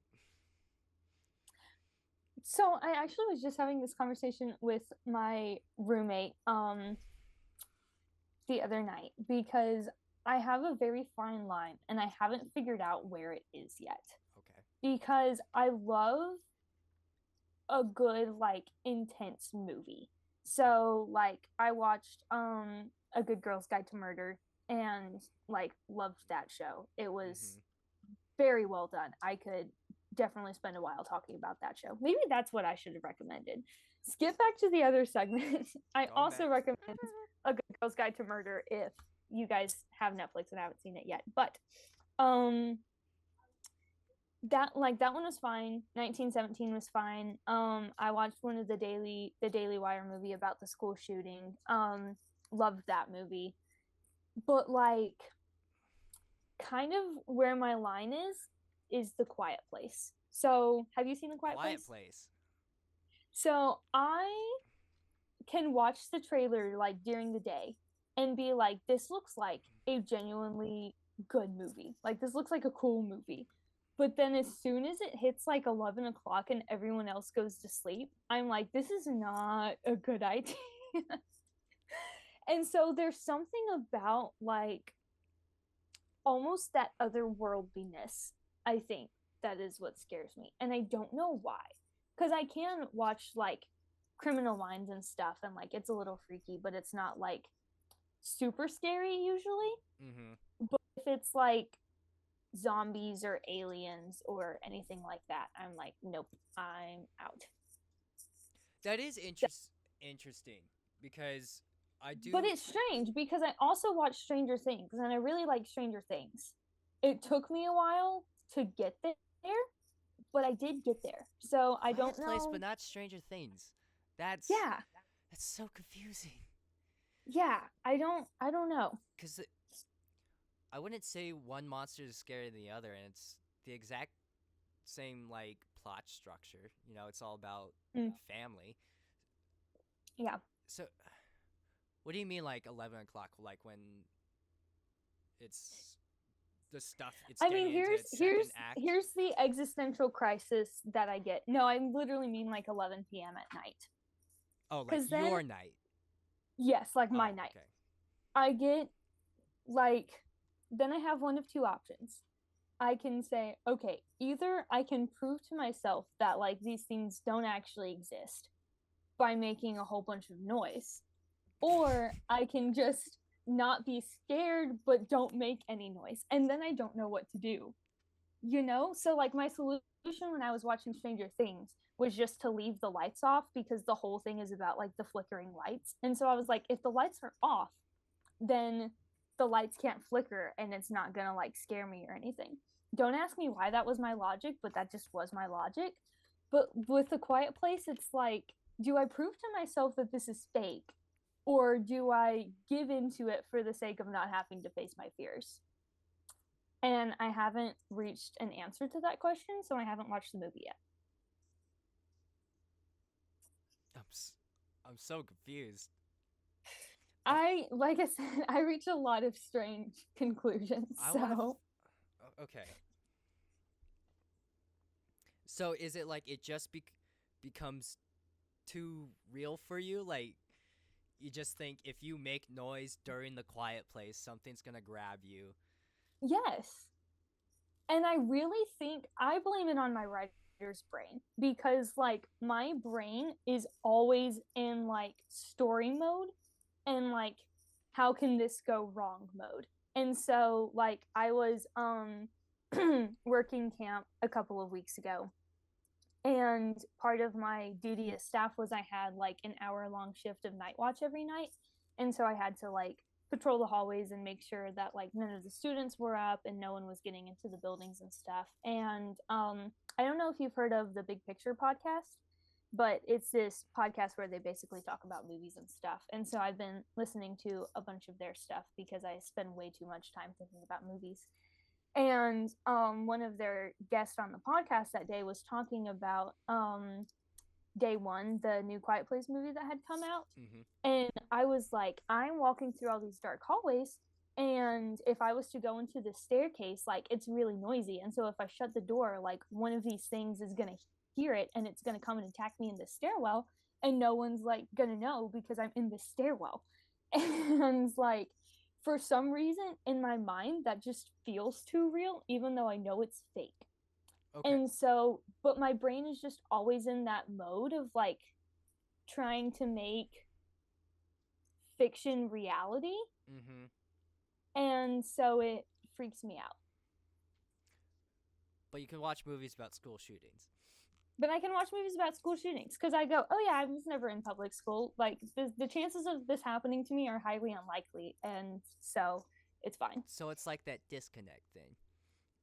Like Yeah. this won't happen to me type deal. Yeah. That's actually that's a very human thing, actually, okay? You've brought me back. This is starting to make a little bit more sense. I'm glad it's making sense for you. It doesn't make sense for me, but Well, I mean, you put yourself in the situation of a science fiction where these humans are thrust are in the same way, in the same light. These humans are thrust into a new world of sci-fi and horror and supernatural stuff, and you're kind of putting yourself in that position as well. Mhm. But when it comes to more real stuff, you are already within that situation, and while this stuff has been going on for the same amount of years you've been alive, you've never come across it. maybe So, that's what it is. I think that's what it is. It's I think it might be. you're already in the world, and you already know, foolishly I might add, but this will never happen to me. Yeah. But in like all these science fiction horror films, it's just like these just kind of random people that it's like, oh, I'm a random person. This could happen, even though the chances of, zombies coming up out of the ground is zero. So I like should become a counselor. considering you just said that you need a therapist like an hour ago, that might not be your hey, best no. Okay, so I've been listening to American Prometheus, the Oppenheimer book. Okay. And so Oppenheimer's flame, played by Florence Pugh. Mhm. You know how she's like a completely deranged psycho? Mhm. She's a therapist. Really? Yes. And so my dad, who is a pastor and who is in lots of counseling circles, he'll say the exact same thing. Therapists and counselors are not all of them. I have to put that disclaimer out there. But a lot of them are absolutely psycho. Interesting. And I think it's like a psycho like, you're obviously interested in psychos because you are one. So you need someone to relate to.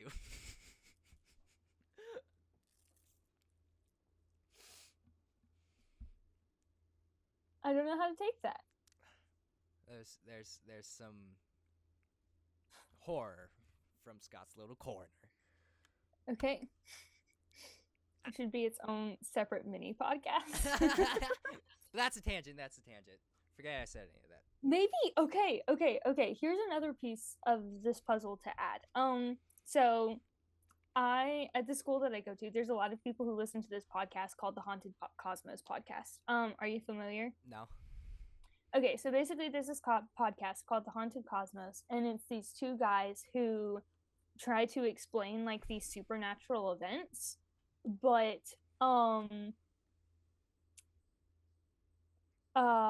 they're like explaining it from a Christian worldview, and so from the perspective of like there is spiritual warfare, and so like, you know, are these coincidences or could this be like demonic activity or whatever you want to call it?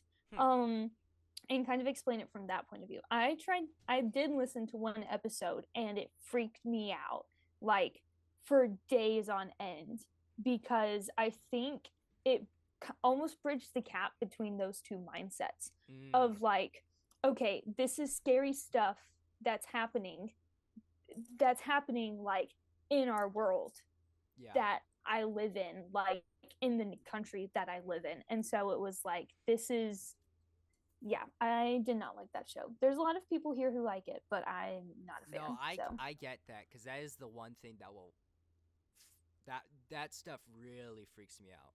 Like on a level that nothing can ever top. Because bring it back to the childhood trauma thing. I didn't listen to Adventures in Odyssey when I was like the demographic for it. I don't know if. Yeah, I also didn't. Okay. We had some focus on the family that we listened to, but not Adventures in Odyssey. So, but when I moved to Colorado when I was like 12, 13, all my friends had listened to it. So I wanted to know what the heck they were talking about. And there's this one episode in there where it is just supernatural stuff. They just talk about that. And it haunted me and like genuinely shook me for several weeks. And so I know what you're talking about. That and that's not like a little kid thing. That's like something to this day where it's really weird. Yeah. Yep. Yeah, remind me at the like end of this like segment or whenever you want to move on, and I'll tell you like the most traumatizing of my childhood traumatizing stories though. Like but that should like be real, like our no, from fiction. Ghosts start twirling your hair a little bit. No, but that should be like a climax type thing. So no, I can't handle that stuff. Yeah, and again, just like kind of coming back to the whole Christian thing, it's like this isn't what I want to be dwelling on, and so I don't understand people who can really take that in stride and are just like okay with kind of dwelling on all these supernatural things. It's weirds me out. I can't do it. Like in like what capacity? Like they're just kind of chill, like just kind of relaxing. Could go in the way that they're like, oh yeah, like let's watch like a demonic horror movie, and I'm like, why? Like what's you know, where's like the goodness and the beauty in this? Like it's just kind of scary for scary's sake, and that's what I'm against. Yeah, I get that. Even I think this is kind of a stupid argument sometimes, or an overused argument. But you know, people would also say it's like, and I think I mean, not that it doesn't apply in some areas, but you know, people talk about it's the pursuit of man and hope and the struggle through all this stuff.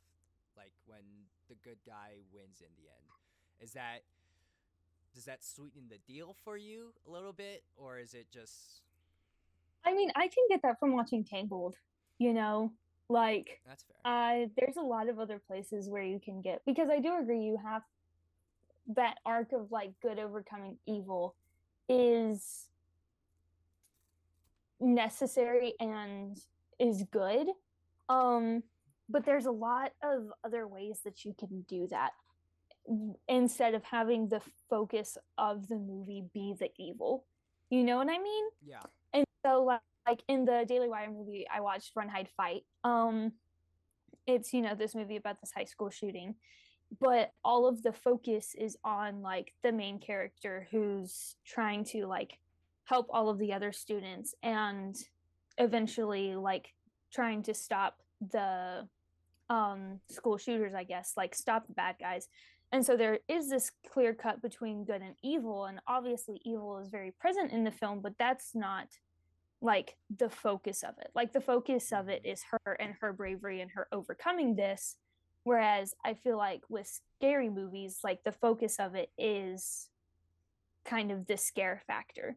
And it really is just kind of a like adrenaline, Okay. just an adrenaline shot almost. Yeah.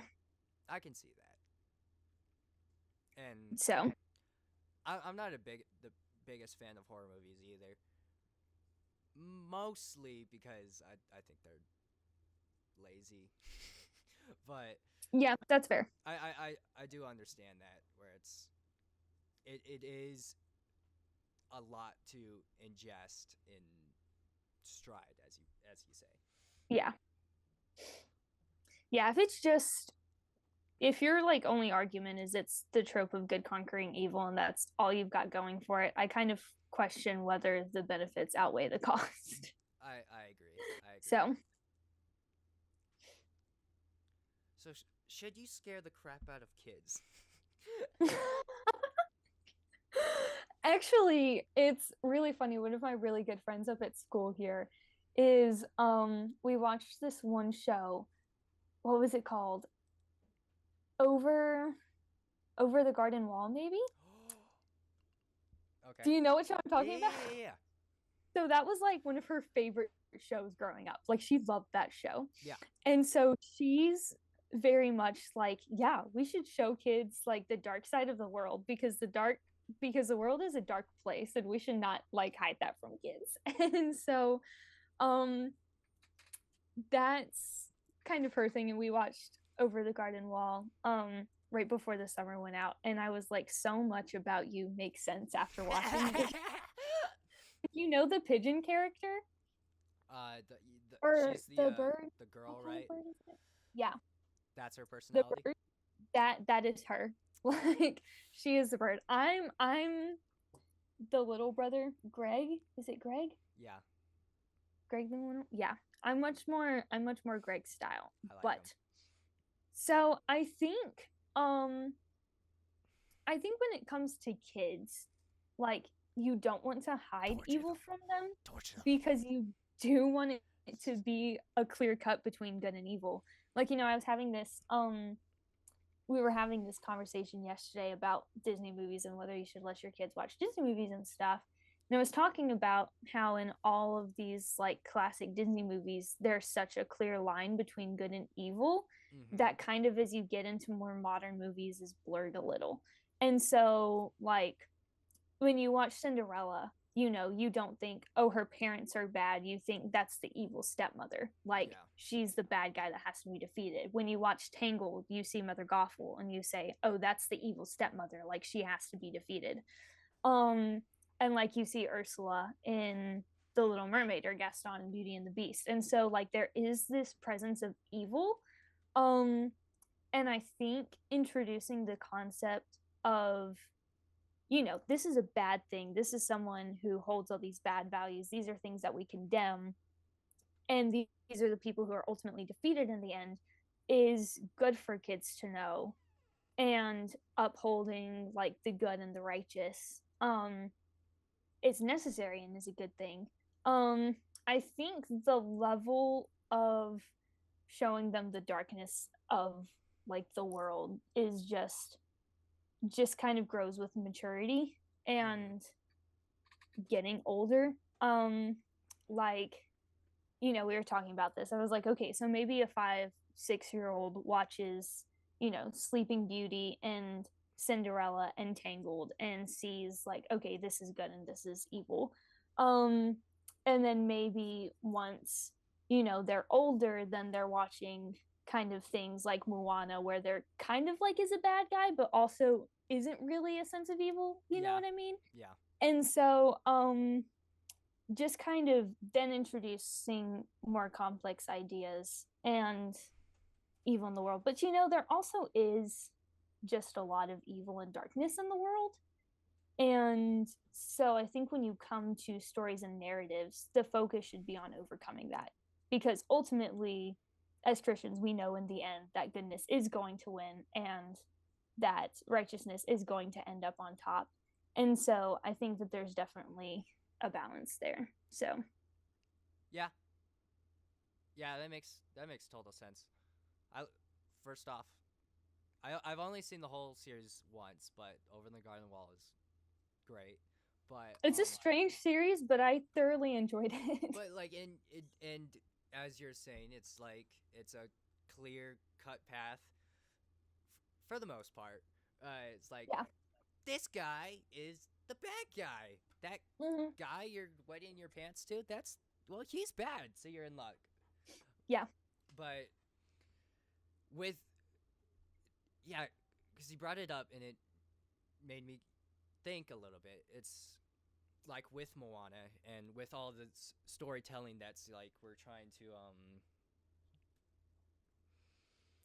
yeah, like look at evil and good in more complex areas because Mm-hmm. we're doing that more in adult movies, so kids should know. But it is like a clear because this is one of the reasons why I love art and cinema Mm-hmm. for all of its many cons and pros is that it is a clear path at where we're headed, and it's that thing in culture where it's weird. Um, we see things completely gray now, where there's Yeah. evil, but there's also a good side to everything, Yep. or a sympathetic side to everything, Mm-hmm. and so it is getting harder within the cultural mindset of America to really tell kids with a straight face this is evil, right? Yeah. Because like the big lava monster, I forget the name from Moana. Tafiti. Yeah. Tafiti is big and evil and scary, but deep down she was But just actually, she's the good guy. yeah. And you see that with like the culture.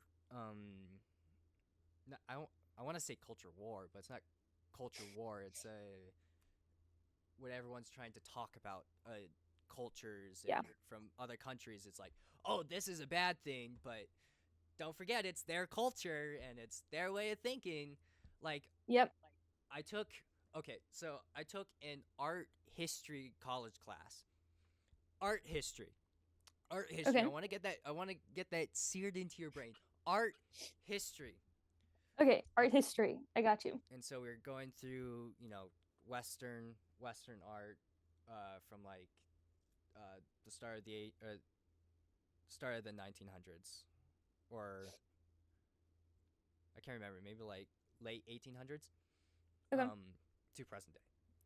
But then I also wanted to give a small little chapter to all the different cultures and stuff, and it's talking about the Aztecs, and Mhm. all the cool stuff, all the cool art and artifacts from the Aztecs, which is admittedly cool. Not my Yeah. forte as a Western man, but cool. And they have like the professor has one small little thing on like, and yeah, so this painting's about them killing tens of people for human sacrifices. Yeah. And then the next slide is like, and then the Inquisitors came in and killed them all, and how horrible that was. And so, however you think about that and that whole topic,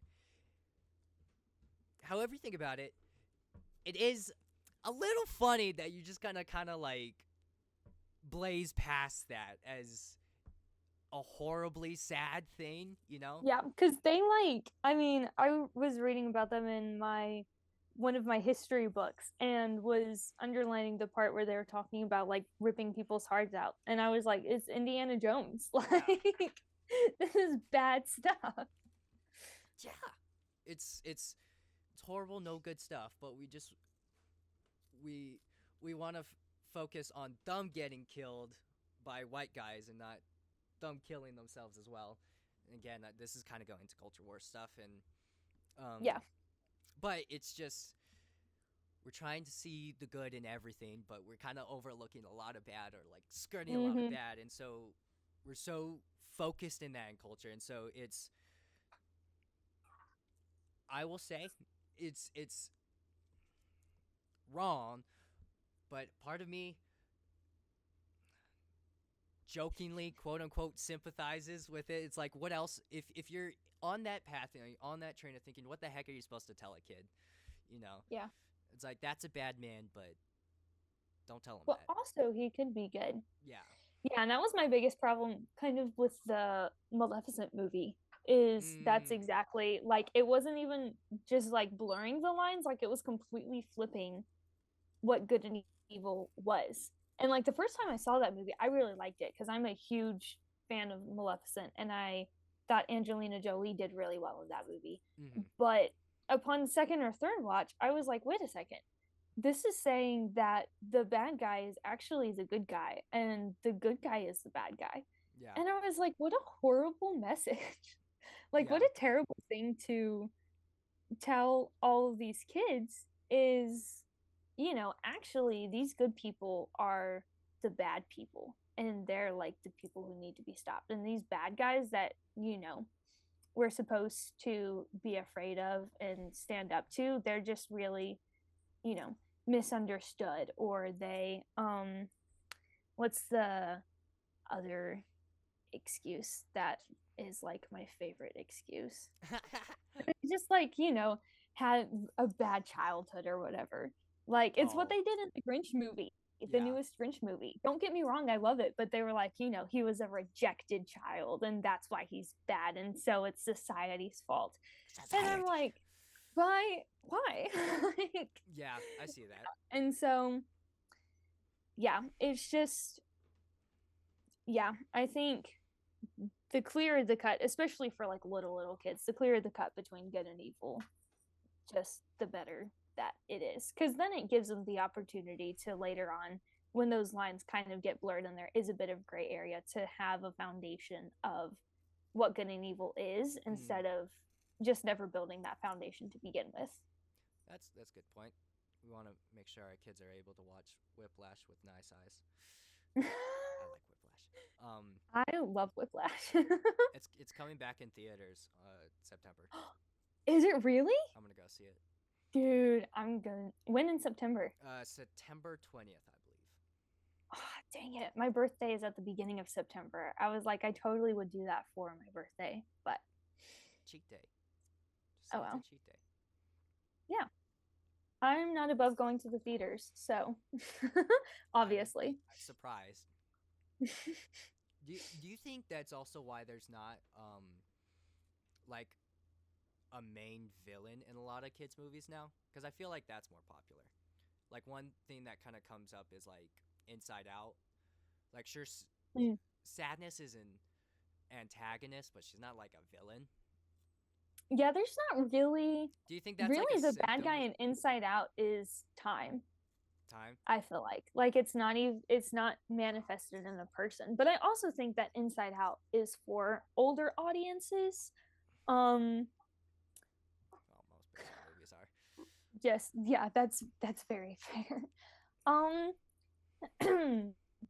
That's an interesting thought. I think it's. You could say it's stupid. It's something that came across. No, yeah,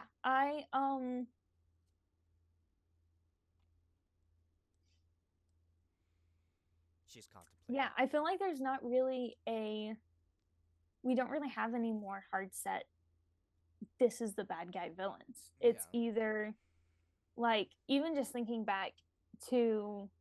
I hate to keep going back to Disney movies, but like they're just so prevalent, and I've watched so many of them. Yeah. Like, in the newer movies that are coming out, it's either kind of racing against time, and there's not really a bad character, or the bad character is actually the good guy and is just, yeah. And so there's not, yeah, I would agree with you on that. That's a very scary thought. Thank you. It's a horrifying thought. Yeah. This is Scott's therapy time now. Have our own. Are you familiar with cinema therapy? No. You should. Oh, You should check out. wait. No, I am. Because I watched the Captain America video, I think, about theirs. Did I? Yeah. Maybe I'm thinking of a different channel. No. Possibly. It's a firm possibly. Okay. Yeah. I was really into the cinema therapy for a while. I watched a bunch of their videos. So I possibly we can know what you're talking about. have our own segment of cinema therapy. Why are all the kids gay? Sorry. Yeah. I say gay a lot. Actually, I won't repeat my father's theory about that. After the show. After the show. That does not need to be aired on the web, so. Gosh, I love our good old fathers. Oh yeah. There was another question I thought to ask you. But I can't remember what it was. This is why you write down your questions. Mm. Give me a second. Yeah, it's lost. Was it about good and evil or scary things, Disney movies? It was 100% that. But we've talked about it enough, I think. Yeah. We've covered a lot of ground. What's a kids movie that you would say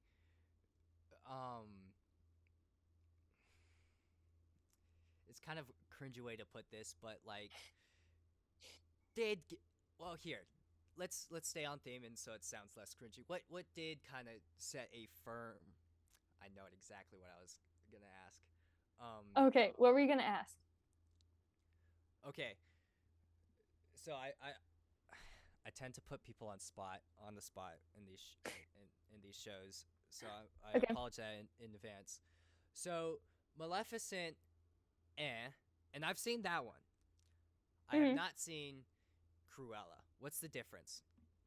I want to know. Okay, I actually love this question because I also am a huge fan of the musical Wicked, which is about the Wicked Witch of the West and her friendship with Glinda.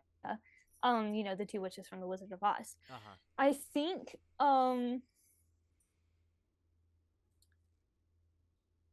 what the difference is this. When we're presented with, so most of the play of Wicked takes place right before the Wizard of Oz happens, and then it's like right in the middle of Act 2 the Wizard of Oz happens, and then they have kind of the closing that happens as the Wizard of Oz movie closes.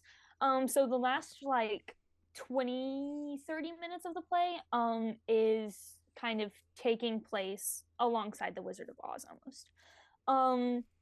And up until all of this point, Elphaba has been like the main character. Elphaba is the Wicked Witch of the West, and so we've kind of been mostly following her.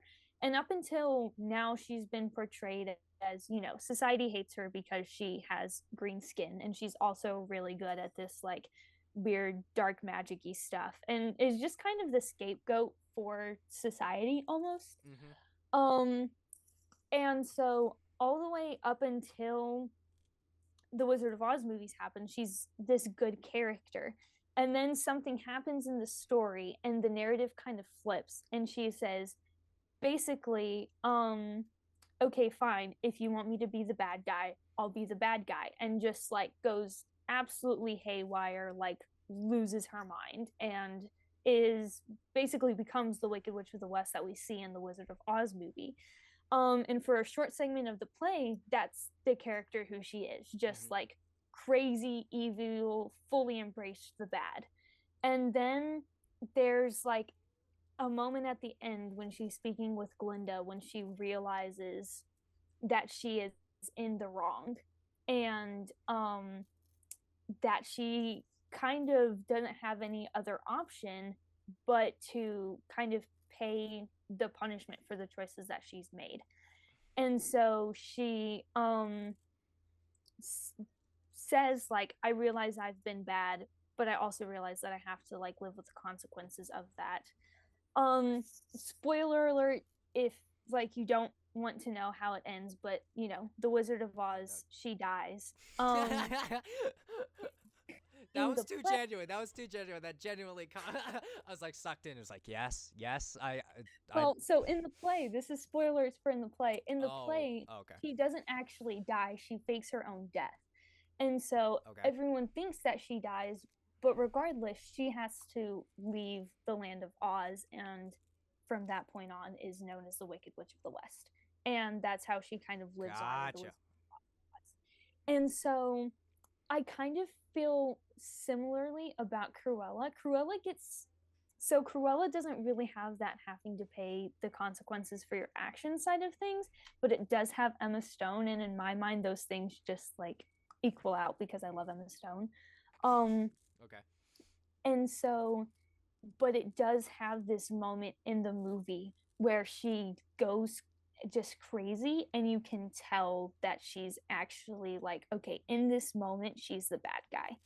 And obviously, what she's doing is wrong. And then later on, she realizes, like, oh, I've been treating my friends terribly. I'm in the wrong here. I need to, like, make this right.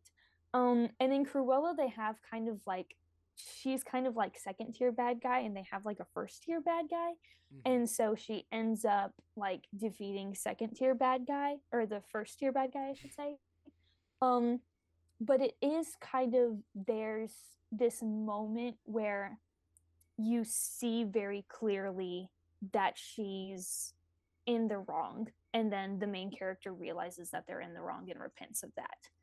um with Maleficent, I think it's different because she does have that moment where she's like, oh, I'm evil, I'm the bad guy and stuff, but it's like she's been the good guy, and then she's the bad guy, and then she's just the good guy again. And up until all of the rest of the point, the previous good guy has always been the bad guy. And so it'd be like in Wicked, if Glinda ended up actually being the bad witch the whole time in the play, it would Gotcha. completely change the sense of the story. If it was 101 Dalmatians and it ended up being, you know, Roger or Anita who were like, actually they Dogs are were, you know, Satan's just dogs. selfish creatures, then it would change the whole course of the movie. I kind But of would like Cruella to see that movie though. introduces, Sorry. it would be an interesting concept. But so, you know, in Wicked, Elphaba becomes the bad guy and kind of stays the bad guy. In Cruella, they introduce another bad guy. In Maleficent, they take the good guy and make him the bad guy, and he stays the bad guy. And that's where I think the difference is. So it's a very fine line, Nice. but it's very easy. But it's, if you look for it, it's there. So Cool. Sweet. I like that answer. yeah, I've thought about this a lot. So I'm glad you asked. Nice. Nice. I love it when somebody just asks you that one question you've been just dying to answer Oh yeah, for weeks. yeah. Then we can let's start wrapping up this segment with last question. So as we talk about the divide between good and evil, what is some show or kids movie that was like that's gonna stick with me for the rest of my life, if there is Ooh, any. ooh, okay. She sprained her ankle, guys. She's had the podcast. Trying to think about like the movies that I just loved as a kid. I almost feel like I should get like my movie case out. Hold that thought for a second. Okay. She's going to her memorial.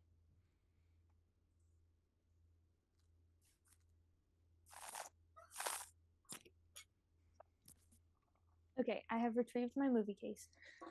Um, I'm gonna like edit it so it was like takes like 10 minutes. took me forever to go and find my movies. Um, I mean, I think like Sleeping Beauty. I love Sleeping Beauty growing up. Um, Sleeping Beauty and Tangled, I think, are like the two perfect Disney movies. Sleeping Beauty's my favorite too. I love Sleeping Beauty. Really like those. Kung Fu Panda. Okay. Kung Fu Panda is a good one. Kung Fu Panda gets deep. Kung Fu Panda, it hits hard. Clear cut between good and evil. Ooh, this is going to be. Ooh. I don't know that I would say this is like foundational, but one of my family's favorite movies is Despicable Me. Okay. And so there's something about that. Yeah, don't laugh about Despicable Me. I have Agnes's unicorn. I can get a second unicorn out. I've seen it. You have to show it. Okay. I'm getting past all of the like childhood movies. Now I'm getting into my like rom-com section, which is way bigger than it should be probably. Those I think of like I mean if you think of all of the classic PBS Kids movies, like there's always those bad guys. You know? Like Word Girl, there were those bad guys. Wildcrats, there were those bad guys. Like I just spilled a giant box of tacks on the floor, but it's fine. And so, yeah, I'm trying to think. Oh, in The Incredibles, like The Incredibles, I didn't pick up on the whole like marital problems that were going on. I'd call you a liar if you did. But like that one also is still, you know, there's a good guy and there's a bad guy. Yeah. And it was very easy to see that. This isn't one that I watched as a kid. I just recently watched it in like the past 2 years. Rise of the Guardians. Oh, yeah. Rise of the Guardians is a top tier movie. Really? And I'm like, why did I not watch this earlier? I love that movie. Yeah, and so I think like, you know, again, I grew up on the classics of Little Mermaid and Beauty and the Beast and Sleeping Beauty and those kinds of things. No, I didn't watch Ratatouille because it traumatized me. And so yeah, I just think movies like that. Yeah, definitely movies like that. Nice. I think Sleeping Beauty is probably the one that I would point out to because that one is just so clear cut. Like it's just, you know, there's no blurring the line there. Especially with how Gaston dies. Yeah. Sleeping Beauty and Tarzan has got to be some of the most brutal deaths in any kid's movie. Dude. Yeah. I also never liked Tarzan growing up. We watched The Jungle Book, but not Tarzan. I don't like anything jungle. It's stuck with me since I was a kid. Anything jungle. That's fair. It's like That's fair. It's not an aesthetic eyes with. So nice. I don't know. Actually, I do have one more question. Okay, one more question, and then I'll tell you my favorite traumatizing childhood story, and then we can close this off. Okay. One more question, and this should be a quick one. What was completely and utterly banned? Like not by you, by like your parents. Disney Channel. Juicy. Don't say something. Give me something juicy. Oh, Disney Channel. We weren't allowed to watch Disney Channel. My brothers and I watched it while we were at my grandparents' house because they had cable and we could illegally watch it during nap time. Let's go. SpongeBob. Never watched SpongeBob. Yep, that's the classic. Phineas and Ferb. Never watched Phineas and Ferb. Okay, that's an interesting one. Yeah, I can sing almost the entire theme song, but yeah, haven't From ever actually. bootlegs at Grammy's house. Mostly from just watching the first like 2 minutes and then being like, okay, we can find something else to watch now. Nice. I'm trying to think. I felt like trying to think of movies that like my parents didn't want us to watch. There was movies that I just like chose not to watch. Mm-hmm. But I don't care about that. Trying to think of something juicy. Okay, you're gonna have to give me a second because this might take a second. I'm giving you lots of seconds. What?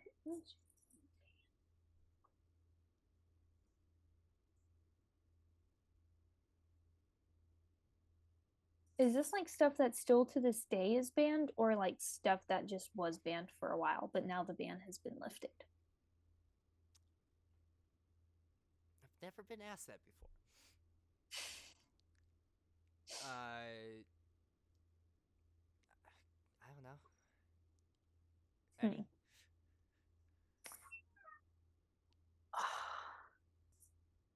I wasn't allowed to watch Phantom of the Opera when I was like a teenager, but I feel like that's a kind of lame one. No, that's interesting. I will say.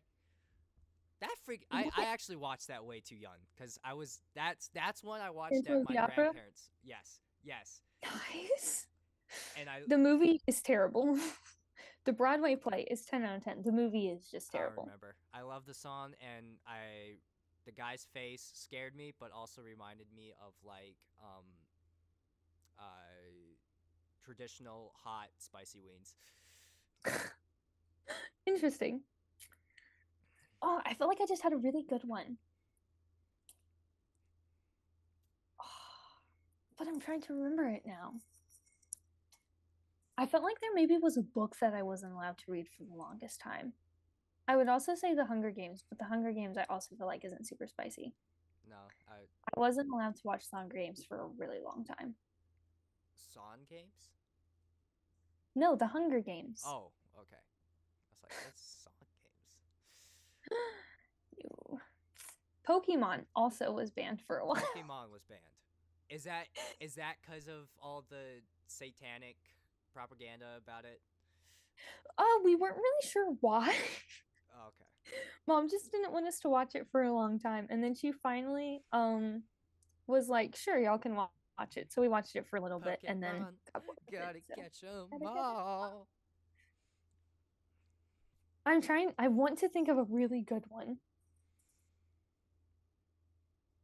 I'm gonna sit here and wait until I think of a really good one. It's fine. I'll put some music onto the track.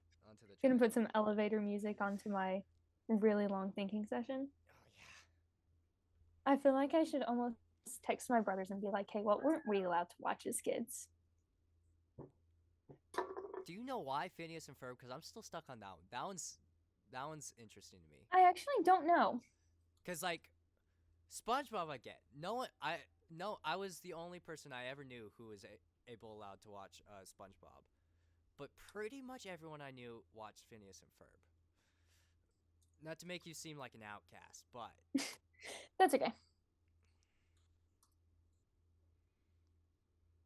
I mean, my parents just really liked Phineas and Ferb too, so maybe they just wanted to watch it and have a good excuse. Which one? So what was your big like banned movie or TV show? This is the whole reason why I brought it up.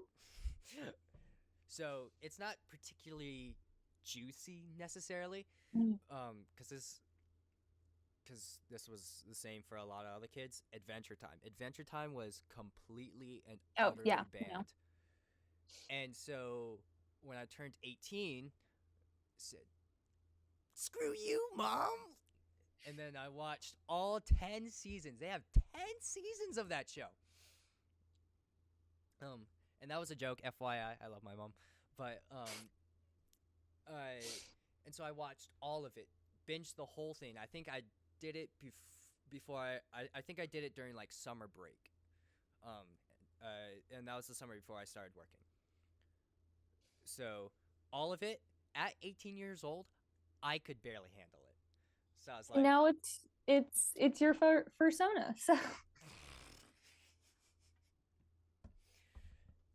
I'm not gonna explain it. I'm just gonna let that sit there on the grill for yeah. everyone. But it's a fantastic show. I would absolutely recommend it for anyone over 18.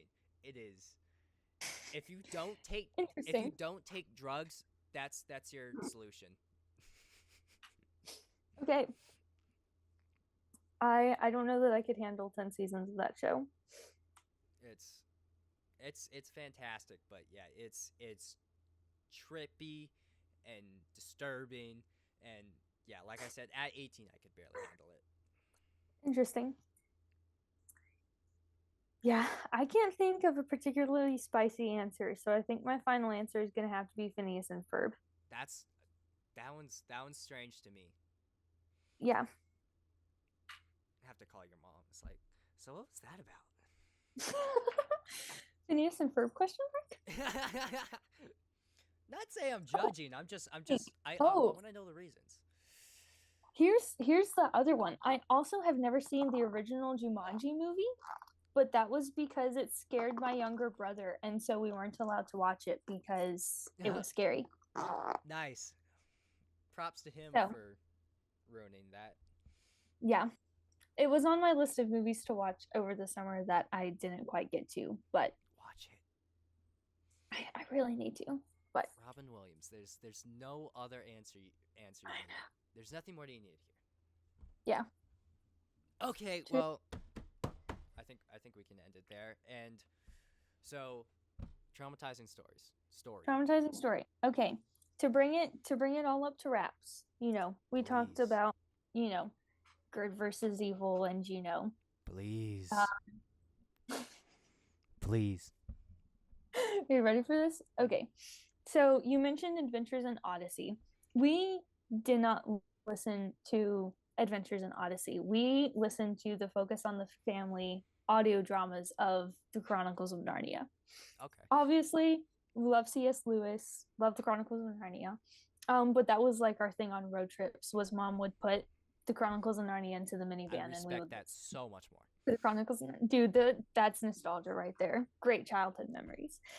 So one time we were on this long road trip in our minivan. It's me, my mom, and my three younger brothers. I was probably 7, maybe.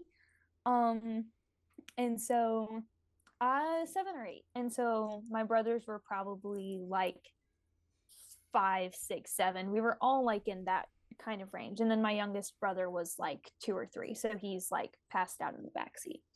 So we're driving through the woods of Mississippi. I lived in New Orleans at the time. My great grandparents lived in Mississippi. We were coming back home from their house. So we're driving through middle of nowhere Mississippi in dead of night. It's like 9, 10 o'clock probably. And we were listening to The Last Battle.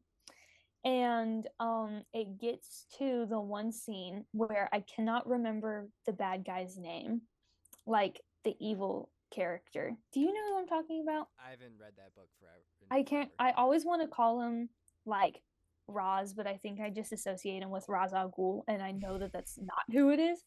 But so there, I'm gonna see if I can Google it while I'm telling this story. And so the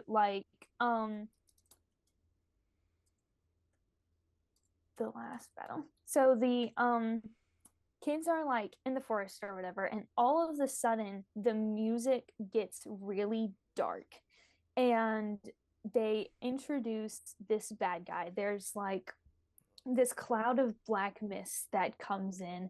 It gets super intense, and they introduce this bad guy that that was his name, Tash. And so they introduced Tash, and for some reason in my mind, he had like this long black cloak made out of like these raven feathers and a plague mask on. And he's like walking through the forest. There's this dark music going on. he comes through, like the scene ends and my mom pulls up to like this rest stop. Again, we're in the middle of the woods after listening to this encounter with Tash. Nice. And so my mom is like, hey, do any of y'all need to get out of the car to use the bathroom? And me and my two younger brothers are like, no, we're fine. Stay in the woods. So then my mom was like, okay, well then y'all just stay here. I'm gonna run to the bathroom. We were like, we're coming with you. And still to this day, if you ask my older two brothers about the last battle, they will tell you that story right there. And to this day, I have not read or re-listened to the last battle, but I distinctly remember that moment. So Fantastic. I think that was the most traumatized I ever was as a kid. So that's my story. Story time's over. So Nice. Well, this was fun. yeah, thanks for having me on the podcast and letting me rant for a really long time. I do it on this podcast way too late. Okay, good. There's one episode that I think everyone could point to who's listened to enough of this show where it's like, shut up, Scott. But you weren't that bad. You weren't that bad, and so. Okay, good. As long as I wasn't the worst. But of course, the main host is. Naturally. And I'm Scott Sowers. And I'm Anna Taylor. And we're unimpressed with the fools. We'll see you guys later. Unimpressed. Did I say impressed? You said unimpressed. I said unimpressed. Okay, good. Yeah. Sometimes I say impressed. Get out of here. That could be a really good like shock factor one day. I think I've We are impressed by these fools.